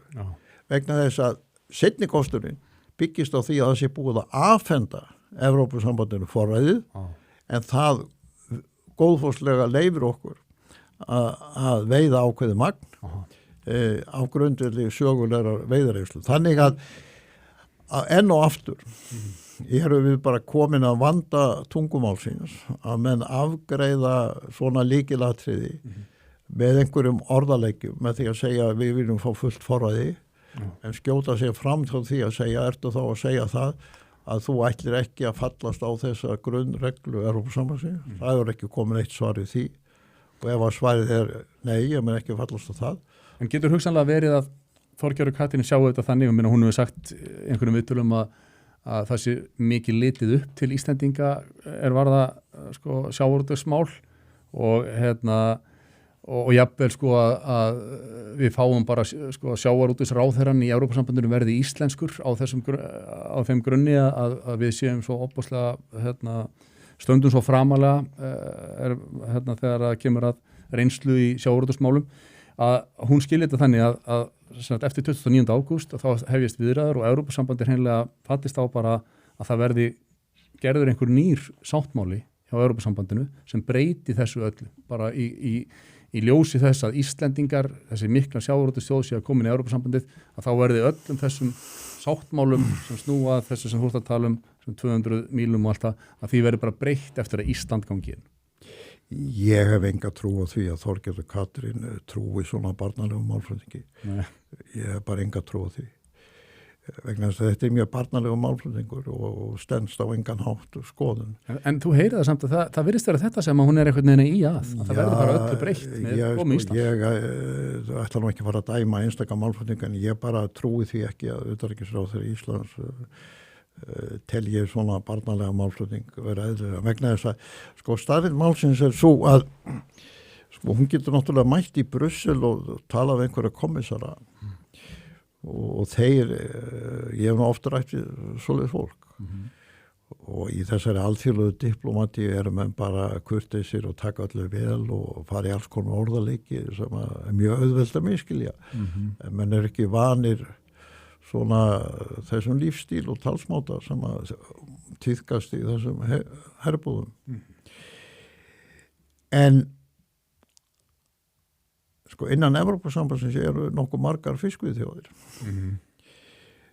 Þær hafa allar glímt við mikla pólitíska erfiðleika heima fyrir vegna óánægju sjómanna og sjávarútvegsfyrirtækja við að beygja sig undir ákvarðanir Brussels varðandi veiðar. Og eins og Össur lýsir mjög vel í þessu langa viðtali við vísir.is fyrir 3 mánuðum síðan, þá var hans aðal vandi að þurfa að fara að ræða við alls konar þingmenn, franska, írska og svo framvegis sem að voru fulltrúar sjávarútvegskjördæma og enginn í Brussel gat hreyft sig nema að hafa stuðning þeirra og þá má ekki gleyma því heldur að kommissjón í Brussel getur ekki opnað einn einasta umræðupakka og þeir eru rúmlega 30 í samningaferðlinu, rúmlega 30 pakkar getur ekki opnað einn einasta af þeim í viðræðum við Íslinga nema ríkin 27 séu búin að veita heimild á grundvelli formlegs skjals um það hvað eigi að þetta er ægilegt ferli að semja, já sjálfsögðu og vegna þess að eins og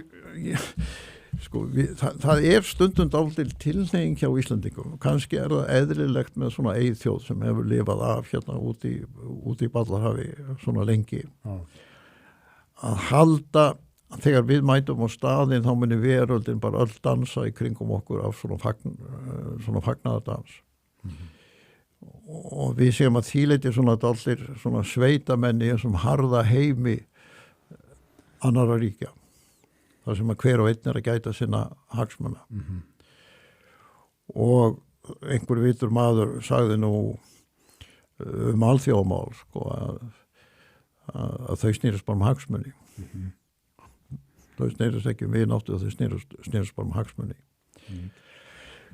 og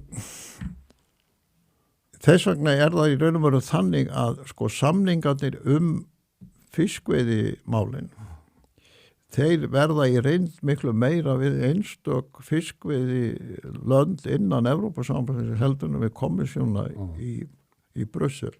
Og það eru einstakar ríki sem hafa gefið út mjög afdráttarlausar yfirlýsingar það nú þegar.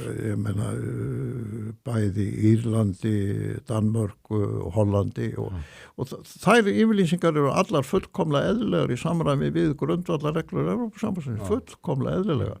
En ég segi aftur við þig allt þetta má ræða vöruverðu, vextina einhverja undanþágur í fiskveiðistjórn og svo framvegis en fyrir alla muni förum við að loka spretti þessara vikna í ágúst að ræða grundvallar þættina í stofnanavirki og ákvarðanatöku og valdakerfi Evrópusambandsins vegna það er það sem við erum að fara að mæta eða verður sagt já í þessari atkvæðagreiðslu, þá þarf íslensku ráðherra að mæta þessu mikla valda bákni. Og ef að menn vilja fara að vera innan þess, þá þurfum menn að gera sig grein fyrir því að við ráðum afar litlu þá framtíð. Við erum bara að setjast upp í lest sem við ráðum engu og við erum að fórna stóru hluta af þeim ávinningi sem fyrri kynslóðir hafa náð fyrir þessa þjóð. Allt hitt bara aukatrið. Allt hitt bara útfærsla og kannski hafði Halldór Laxness rétt fyrir sér á sín tíma þegar hann sagði að Íslendingar hefðu tilneyingar til að ræða bara aukatriði. Þess vegna nefndi ég Lissabonsáttmálann hér í upphafi. Ég nefna hann aftur undir lokin. Eigum við ekki að fara að ræða Lissabonsáttmálann í aðdraganda þessar þjóðaratkvæðagreiðslu?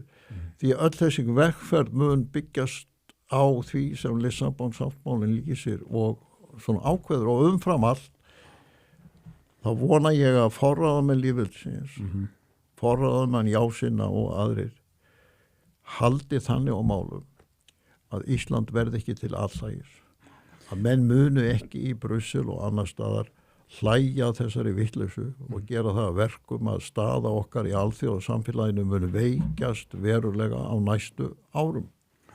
En eins og þú sagðir hérna fyrir þessu viðtal, það er náttúrulega fáir sem að hafa sýnt það betur í verki að þeir treysti þjóðinni betur og meir heldur en þú til þessara þjóðaratkvæðagreiðslan sem að þú hefur gert og nú snýst þetta að þjóðin fá að greiða atkvæði og við sjáum að það sé í skoðanakönnunum meiri hluti fyrir því að fólk segi já. Ég ætla ekki að fara væna að treysta ekki þjóðinni, en getur verið að þjóðin getur tekið rangar ákvarðanir í stórum málum? Það geta allir tekið rangar ákvarðanir. Já. Ég get tekið rangar ákvarðanir og allir aðrir geta tekið rangar ákvarðanir. En eins og ég áréttaði hvað eftir annað, ég treysti þjóðinni og sýndi það þegar ég tók ákvörðun MySafe á sínum tíma. En það má heldur ekki blekkja þjóðina. Það er alveg rétt sem að núverandi forsætisráðherra sagði rétt fyrir síðustu þingkosninga og það er bannað að plata.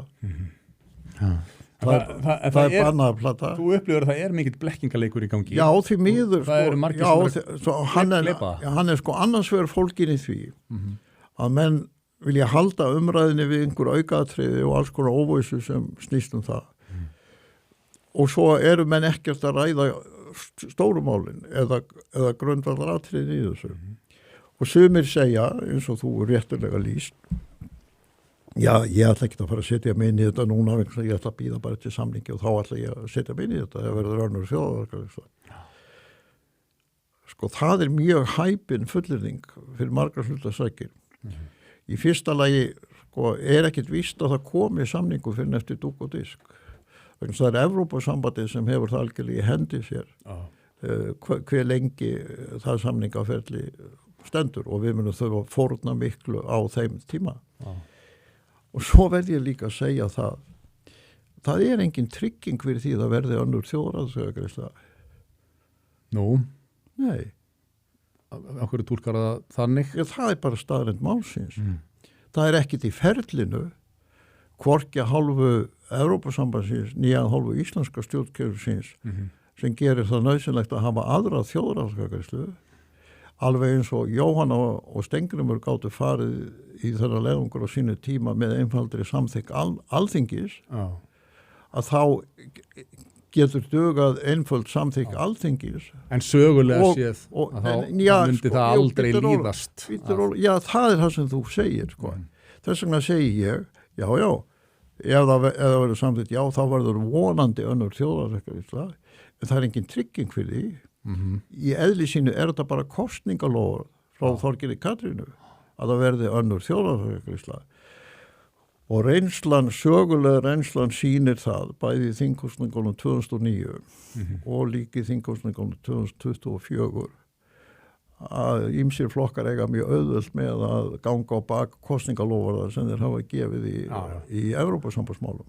Það sýnir bara reynslan. En það er því nú ótrúleg niðurstaða ef að ríkisstjórn sem að færi aðeldaferli myndi ekki bera loka samning undir þjóðina áður en hún segði já. Sko, ég út af fyrir sjálfur sammálið þá fullyrðingu, það þið mjög skrítið. En ég vek bara athygli á því, það engin trygging fyrir því. Það engin trygging fyrir því. Eina sem örugt, það tvennt sem örugt.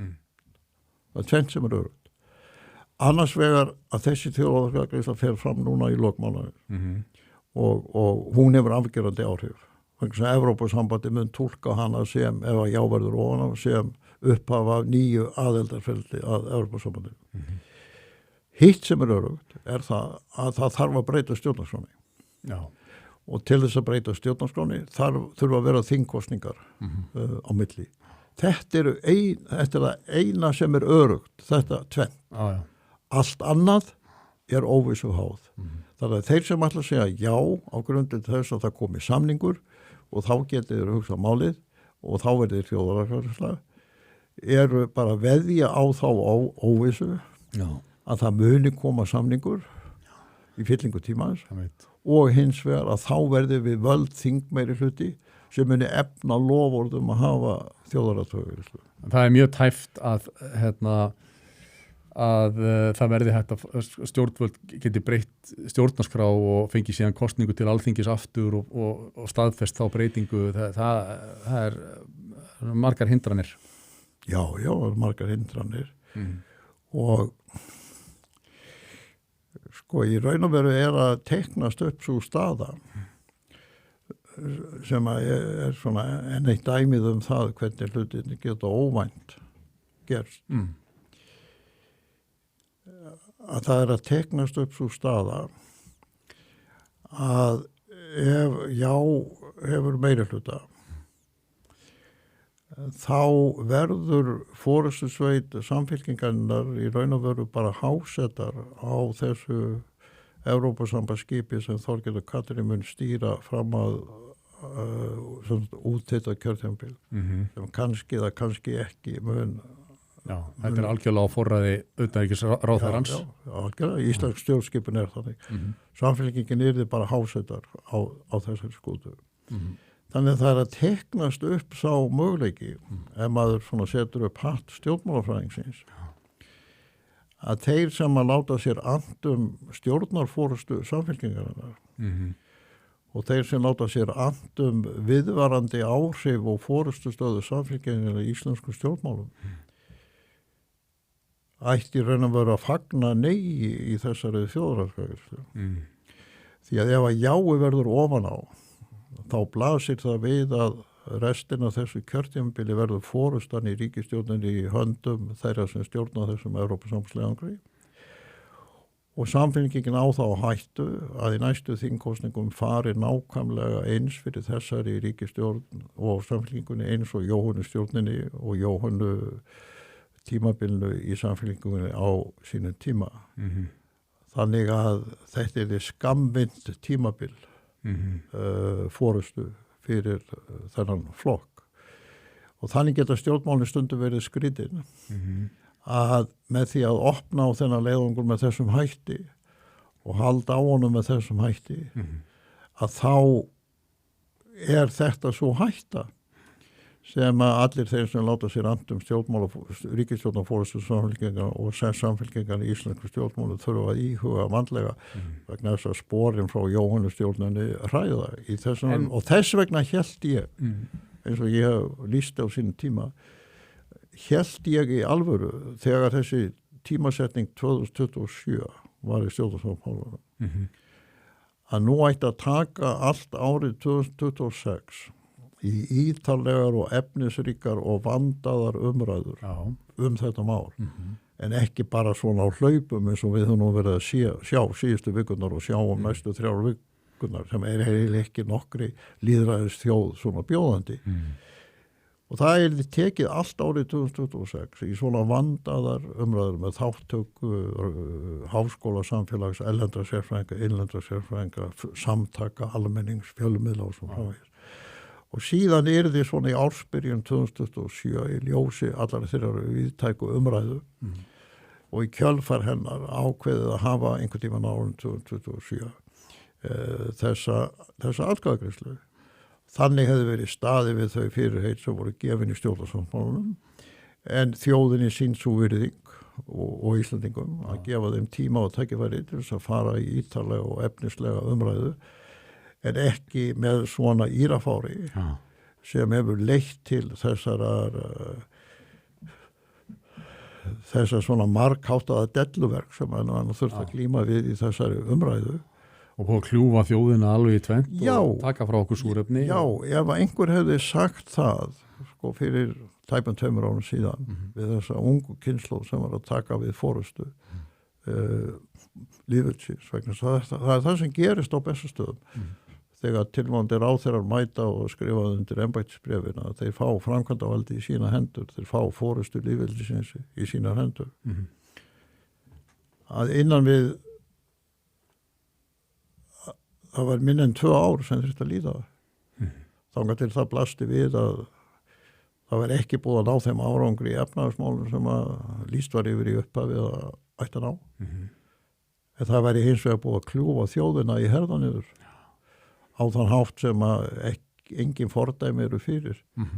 Síðan deilan var herverndarsamningin 1951 og óeirðir urðu á Austurvelli. Þannig ég á erfitt með að skilja hvers vegna þessi unga og nýja kynslóðu í forystu lýðveldisins vil hafa það sem sín eftirmæli. Að hún hafi á örfáum misserum náð þeim árangri að kljúfa þjóðina í herðaniður. En gefum okkur að það komi nei út úr þessari atkvæðagreiðslu 29. ágúst.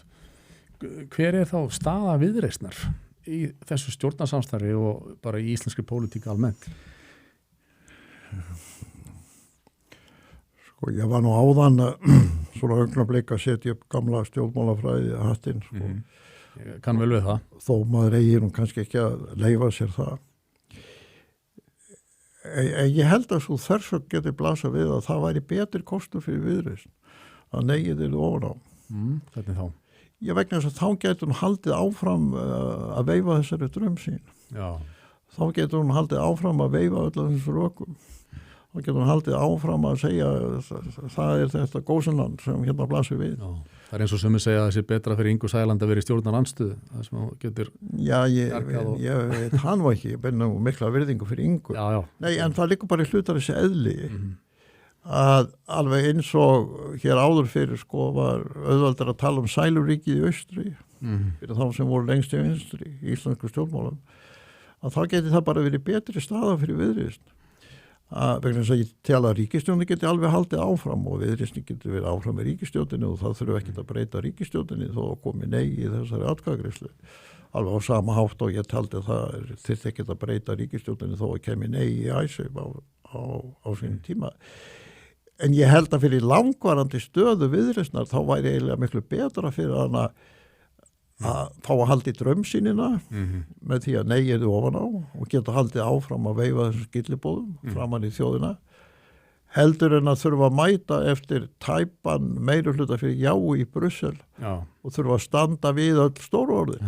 En gefum okkur það já í Brussel, nei já núna 29. ágúst og síðan myndum við spóla áfram 2, 3, 4, 5 ár, hvað tekur langan tíma að klára aðildarferlið og við fengjum samning og það er samningi hafnað. Íslenska þjóðin myndi hafna samningi í Evrópusambandið. Hver væri þá framtíð stjórnmálaflokks eins og Viðreisnar sem er stofnaður til... Sko, ég held að það muni ekki gerast. Nei. Sko vegna þess eins og ég sagði áðan að sko Evrópusambandið er nú eldra en 2 vetur. Já, þeir leyfa því ekki. Og Evrópusambandið hefur orðið fyrir nokkrum áföllum á sínum ferli. Og þau eru öll tengd tapi í þjóðaratkvæðagreiðslu ákveðna samninga, Maastricht-samningin á sín tíma og fleira. Og til dæmis þegar Danir og Svíar felldu evru aðild. Þannig að það er ekkert sem Evrópusambandið óttast eins mikið eins og að það verði tap í þjóðaratkvæðagreiðslu. Og þess vegna held ég að ef að þeir horfa fram á það, að það sé engin afgerandi meiri hluti fyrir aðild Evrópusambandinu á Íslandi, það sé ekki þingmeiri hluti fyrir því og það sé stór hluti íslensku þjóðunar sem að krefist þess að fá fullt forræði yfir hafsvæðanum og alls konar aðra hluti. þá munið þeir bara einfallega tefja þetta mál árum saman og láta þetta svona fjara út eins og gerðist síðast. Sko, viðræðunum var aldrei slitið á sínum tíma. Það er sögulegur misskilningur. Þær bara voru settar í biðstöðu og svo fjöruðu þær út. Vegna þess að þær voru ekki að fara neitt. Nei, vegna sem menn sáu það, ef það ætti að opna svo kallar erfiða kafla, þá bara myndi gjósa upp úr því alls konar ágreiningsefni sem Íslendingar myndi ekki setja sig við og það var ekki þess virði að fara í þann leiðangur. Og þess vegna held ég að það sé miklu, ef að jáverður ofan á, þá séum bara miklu meiri líku fyrir því að þá hefjist margra ára þóf sem verður okkur Íslandingum mjög erfitt vegna sem eins og ég rakti áðan á meðan getum við ekkert eld okkar fríverðssamninga við önnur ríki, við getum ekki gert samninga við önnur ríki, við verðum í veikri stöðu til að semjum dreifistofna í hérna landhelginni og það verður erfitt fyrir íslensk fyrirtæki að sækja á markaði í öðrum heimsálfum og öll orka stjórnkerfisins eins og forsætisráðherra hefur sagt mann fara í þetta aðildarferli og við munum einhvern veginn læsast inn í þófi við Brussel sem tekur alla athygli og allt súrefni og alla hagsmunagæslu án þess að það leiði til nokkrar þeirra niðurstöðu að sé að bera hana undir þjóðina í þjóðaratkvæðagreiðslu eftir 3, 4, 5 eða 6 ár. Og það er að mínu dófur lang líklegasta niðurstöða. En heldur þú að, sko eins og þú segir áðan, það er náttúrulega sendir á Brussel hér í Reykjavík og þeir fylgjast vel með umræðinni.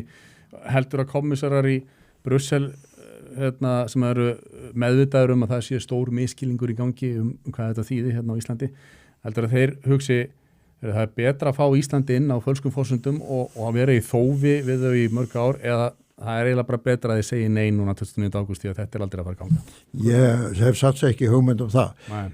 En sko, þú mátt ekki gleyma því í þessu samhengi af því að athyglin er nánast alfarið á Brussel og kommissarunum að í svona ferli umsókn ríkis aðild þá eru öll aðildaríkin 27 með í þeim viðræðum. Já, einmitt. Og bak við þá sem að mæta Íslandingum er sveit fulltrúa þessara 27 ríkja og samningamenn Evrópusambandsins munu ekki geta sagt neitt í þessum viðræðum nema þeir séu búin að hafa grænt ljós frá þessum stóra fundi.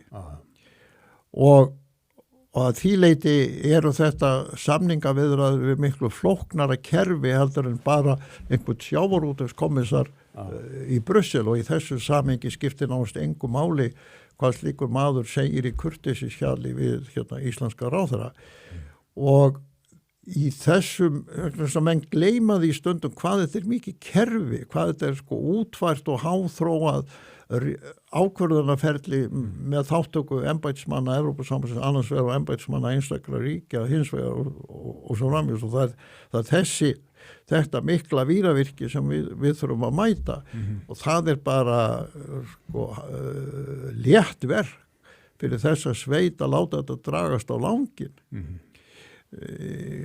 ár eftir ár og það er það sem hefur gerst með fjölda ríkja, það eru fjöldi ríkja sem eru búin að standa í þessu stappi í ára raðir en einhvern veginn svona finnst okkur Íslandingum með minnstu kosti hluta Íslandinga þannig að það mun allir bara bukka sig og beygja þegar við mætum í Brussel og bara nú og ljúka svona samningi og gera allt fyrir okkur þarf að gera til þess að það verður því miður ekki þannig. Það tala um að við séum í svo sterkri stöðu Nei, eins og ég rakti á það, sko, ég hef vaxandi áhyggjur af því að verði naumt já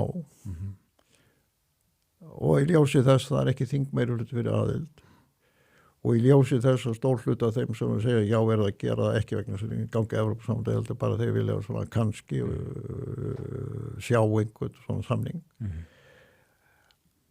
þá held ég að sá ráðherra sem myndi mæta í Brussel í kjölfar því er því miklu veikari stöðu en Össur Skarphéðinsson sem var á þessum tíma miklu veikari stöðu og Evrópusambandið mun gera sér grein fyrir því að það er því mikið hættuspil fyrir Evrópusambandið að setjast að alvöru samningaviðræðum við slíka fulltrúa með svona veikt bakland og þess vegna segi ég enn og aftur öll svo ítarlega lýsing á forsendum sem gefin var á hálfu núvarandi forsætisráðherra í aðdraganda þingkosningana 2024 í ítarlegu viðtali við Kjell Steinar var 100% rétt og á eins mikið erindi inn í þessa umræðu núna eins og hún átti í aðdraganda síðustu þingkosninga. Það voru viturleg ummæli, það var þroskaður þjóðarleiðtogi sem þar var að gæta hagsmuna lýðveldisins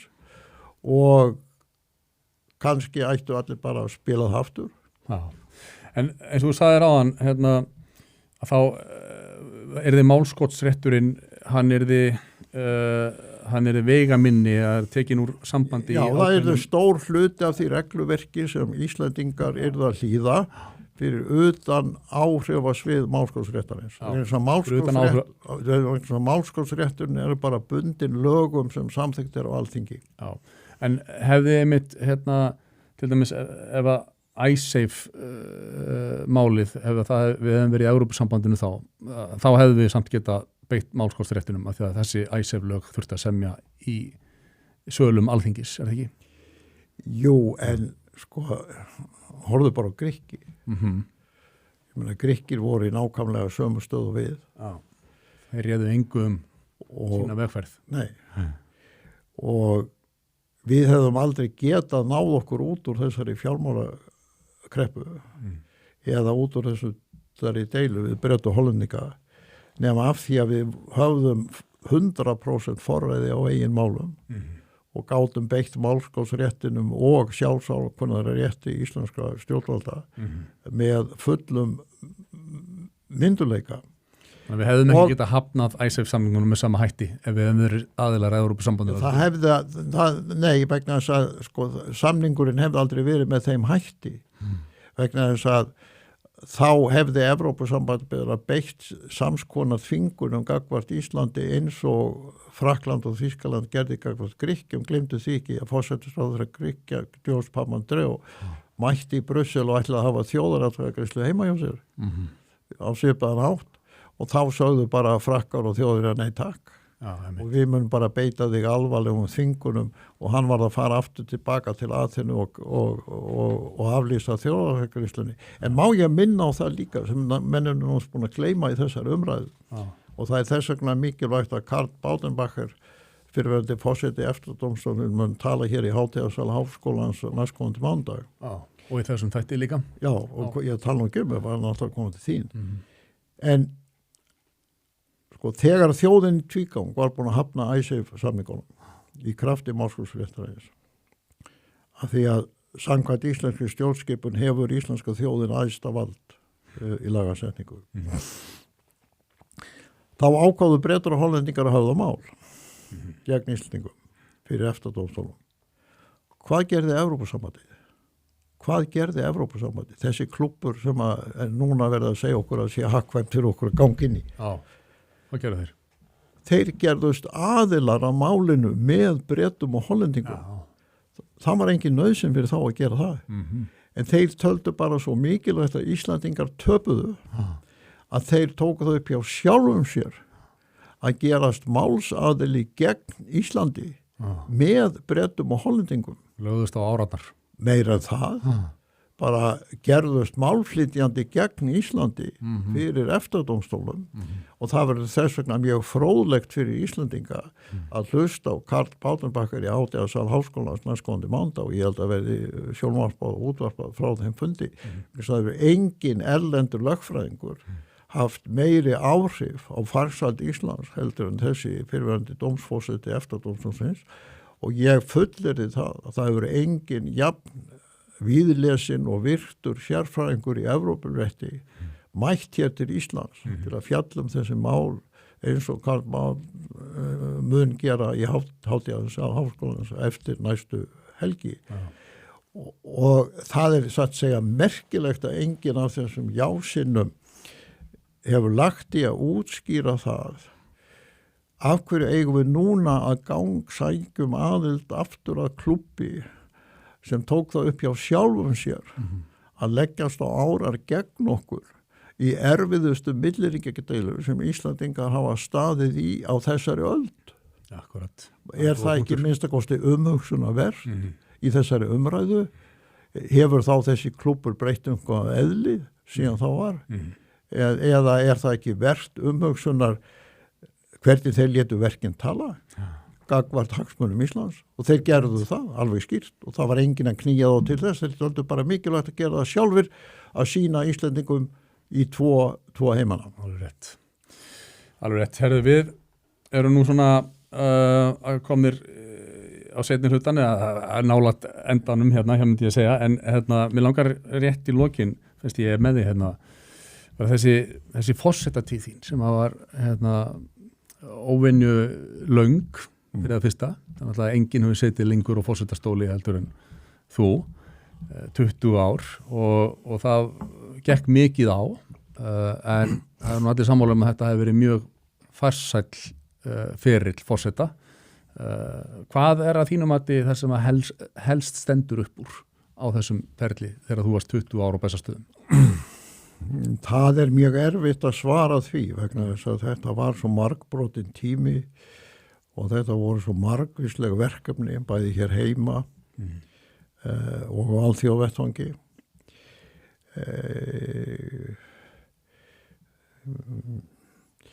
Eitt af því sem að ég lærði á þessum ferli og hef aðeins vikið að því hér í þessum þætti er hvers vegna það er mikilvægt og hvernig ná að gera það að tryggja að þetta litla land og íslenska lýðveldið og íslenska þjóðin njóti virðingar og vegsemdar á alþjóðlegum vettvangi.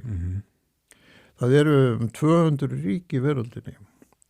Það er á engan hátt sjálfgefið að lítil fámenn þjóð norður í Atlantshafi njóti þess að geta átt samskipti við öflugar þjóðir í öðrum heimsálfum eða við áhrifaríki í Evrópu eða annars staðar. En mér tókst á þessum 20 árum að rækta traust samband og samvinnu við ekki bara þjóðir í Evrópu, heldur Bandaríkin, Kanada, áhrifaþjóðir í Asíu og annars staðar.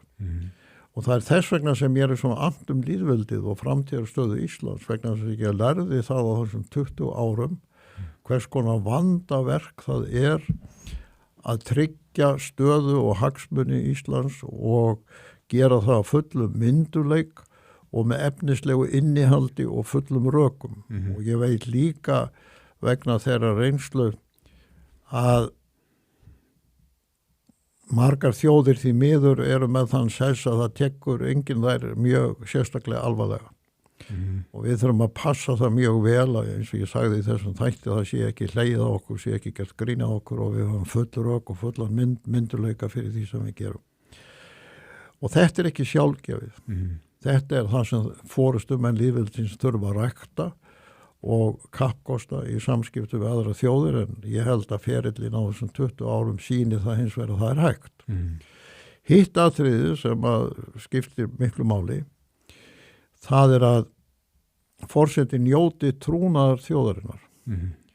Að fólkið í landinu, vítt og breytt sjávar og sveita í öllum landshlutum, eigi trúnaðar samband við forsetann og forsetin við þjóðina.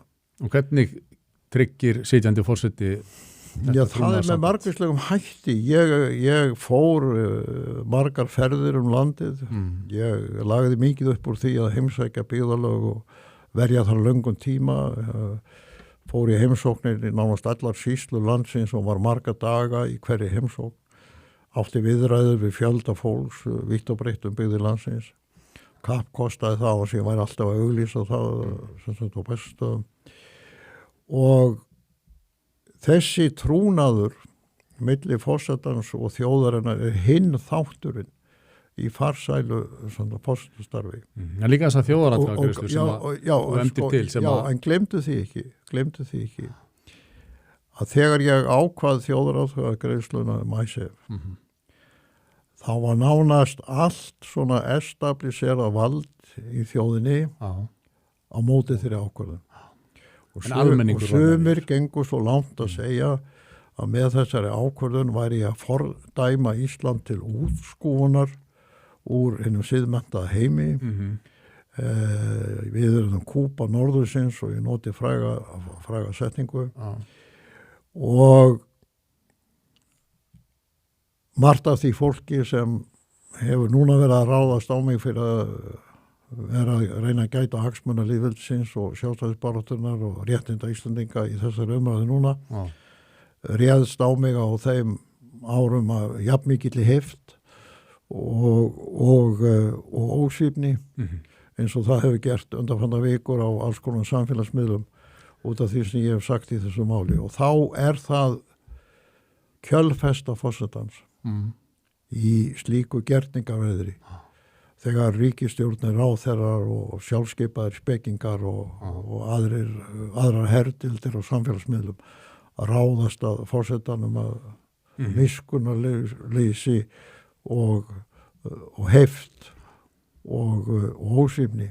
En hvernig þá njótan trúnaðar fólksins í landinu vegna þess að sko, sá trúnaður hann ekki skrifaður í stein, hann ekki bundin í einhverju regluverki, hann nánast svona eins og persónulegt trúnaðarsamband forsetans við fólkið í landinu og það þarf að rækta, það þarf að stunda það og kappkosta og þannig að ég held að maður horfir yfir þessi 20 ár þá finnst mér það sem mér sjálfum finnst mikilvægast að hafa annars vegar stuðlað því að Ísland njóti vaxandi vegsemdar og virðingar í veröldinni og hins vegar halda þannig á embættinu að það naut jafnt og þétt alla þessa löngu tíð trúnaðarsambands við alþýðu landsins, fólkið í landinu Íslendingarna sem að gegna kannski í sérstaklega stöðu og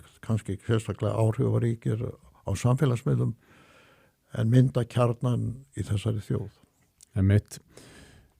Þetta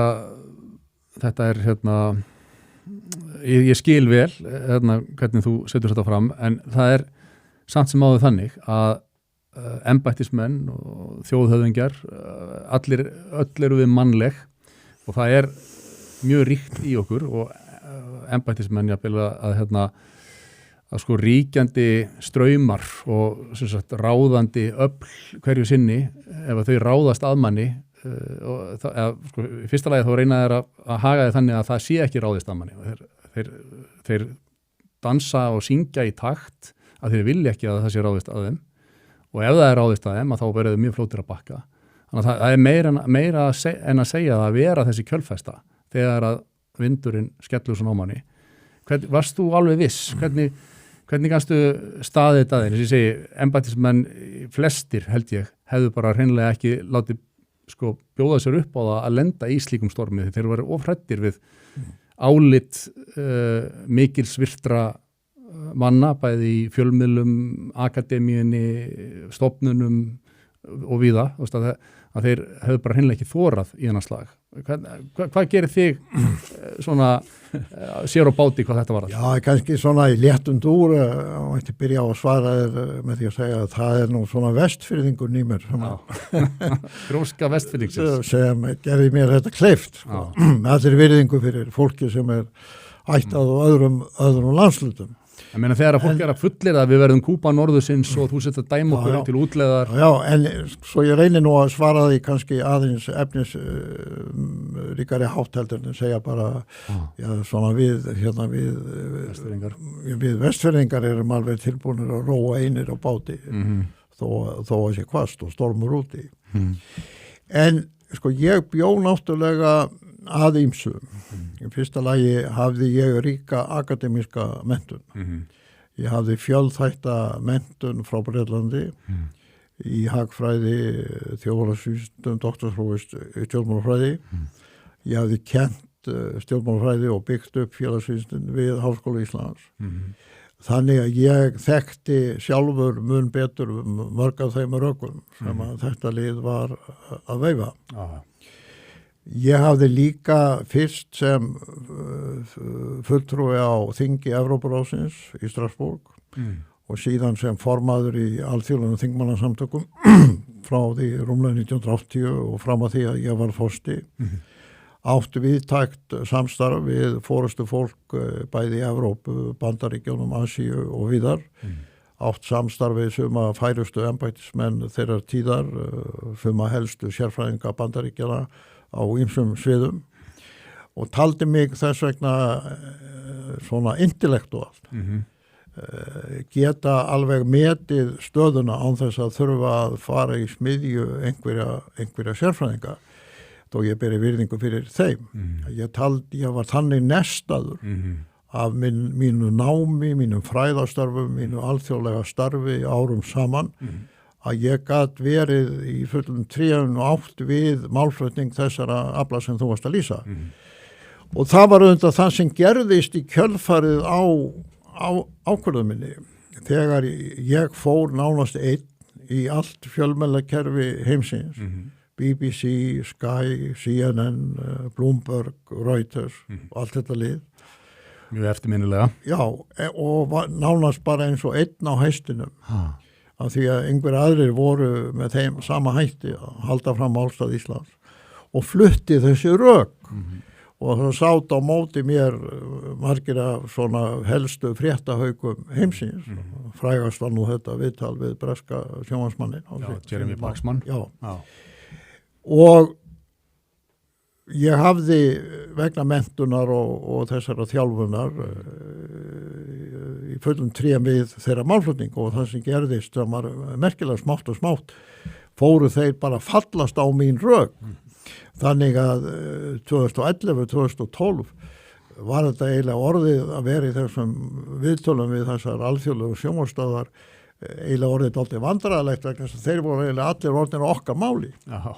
Þeir voru eiginlega allir orðnir okkar máli. Þú líka færið mjög góð rök fyrir þessu. Já, en það var af því að ég sko, embættismenn eru ágætir og þeir gegna mikilvægur hlutverki. Sérfræðingar eru líka ágætir. En það getur enginn sem þjóðin veitir trúnað. Annarkvort með því að gera það á forseta eða gera það á ráðherra eða þingmönnum. Afsalað sin eigin dómgrind til annara. Og þetta var auðvitað mjög erfitt. Ég hef stundum nefnt það að nánast allur þorrin af mínu fyrri stuðningsmönnum og margir vina mína hættu að heilsa mér eftir ákvörðuna í ISAF. Og sumir heilsuðu mér ekki það sem eftir var að minni fórstatíð. Þannig að ákvörðunin hafði líka djúpstæð áhrif. Raunverulega vinslit. Já, ekki þannig ég væri að slíta þeim tengslum. Heldur bara þeir töldu að ég ætti að sýna ríkisstjórn Samfylkingar og Vinstri græna þá hollustu að standa með þeim alveg sama hvað á gekk. En það var það náttúrulega þannig þegar ríkisstjórn Jóhannu var mynduð að þegar ég satt fyrir enda ríkisstjórnsbólið þá hafðu flestir áþarana verið í Alþýðubandalaginu þegar ég var formaður í flokknum. Alveg rétt. Þannig að ég þurfti að taka ákvörðun sem hafði afgerandi áhrif á mínu vinatengsl. Já, þína gamlu félaga. Já, og það var auðvitað sorglegt. Ég meina, eitt að dó fyrir nokkrum missunum síðan. Ég mætti í jarðarföruna, en ég hafði ekki talað við hann síðan ég tók ákvörðuna ISAF. Já. Svo að... Það var Gesson eða? Nei, ég ætla ekki að fara að nefna það. Nei, hann var ekki... Hann var ekki í þessari ríkisstjórn, Nei, ég er ekki að tala um mann í forustu, bara mann sem var náinn stuðningsmaður minn og félagi áratugum saman.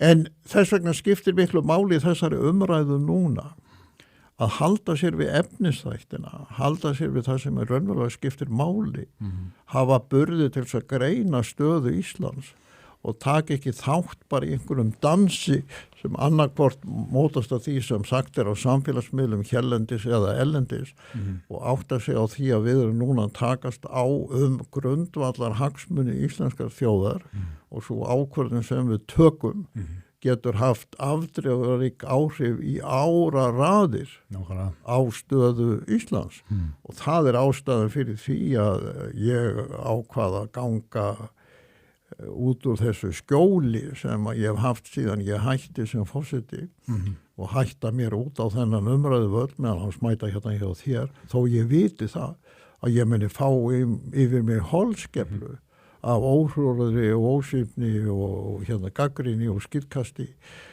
frá Vanur því. sem að, það snýst bara ekki um það því miður, sko því miður það þannig að margir kjósa að fara í mannin frekar en að svara efnislegum rökum og ég gerði mér fulla grein fyrir því að farið í gegnum slíkt gerningaveður áður.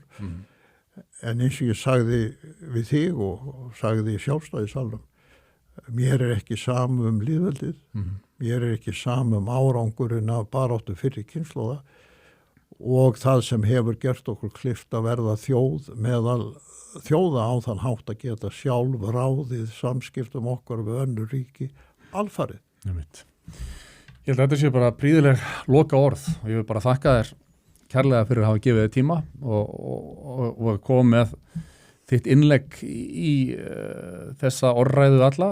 Ég held að þitt innlegg vegið þungt og skipti miklu máli. Ég þakka þér, herra Ólafur Ragnar Grímsson, kærlega fyrir komuna. Ég þakka þér fyrir að bjóða mér. Gangið er allt í haginn. Þakka þér fyrir. Takk.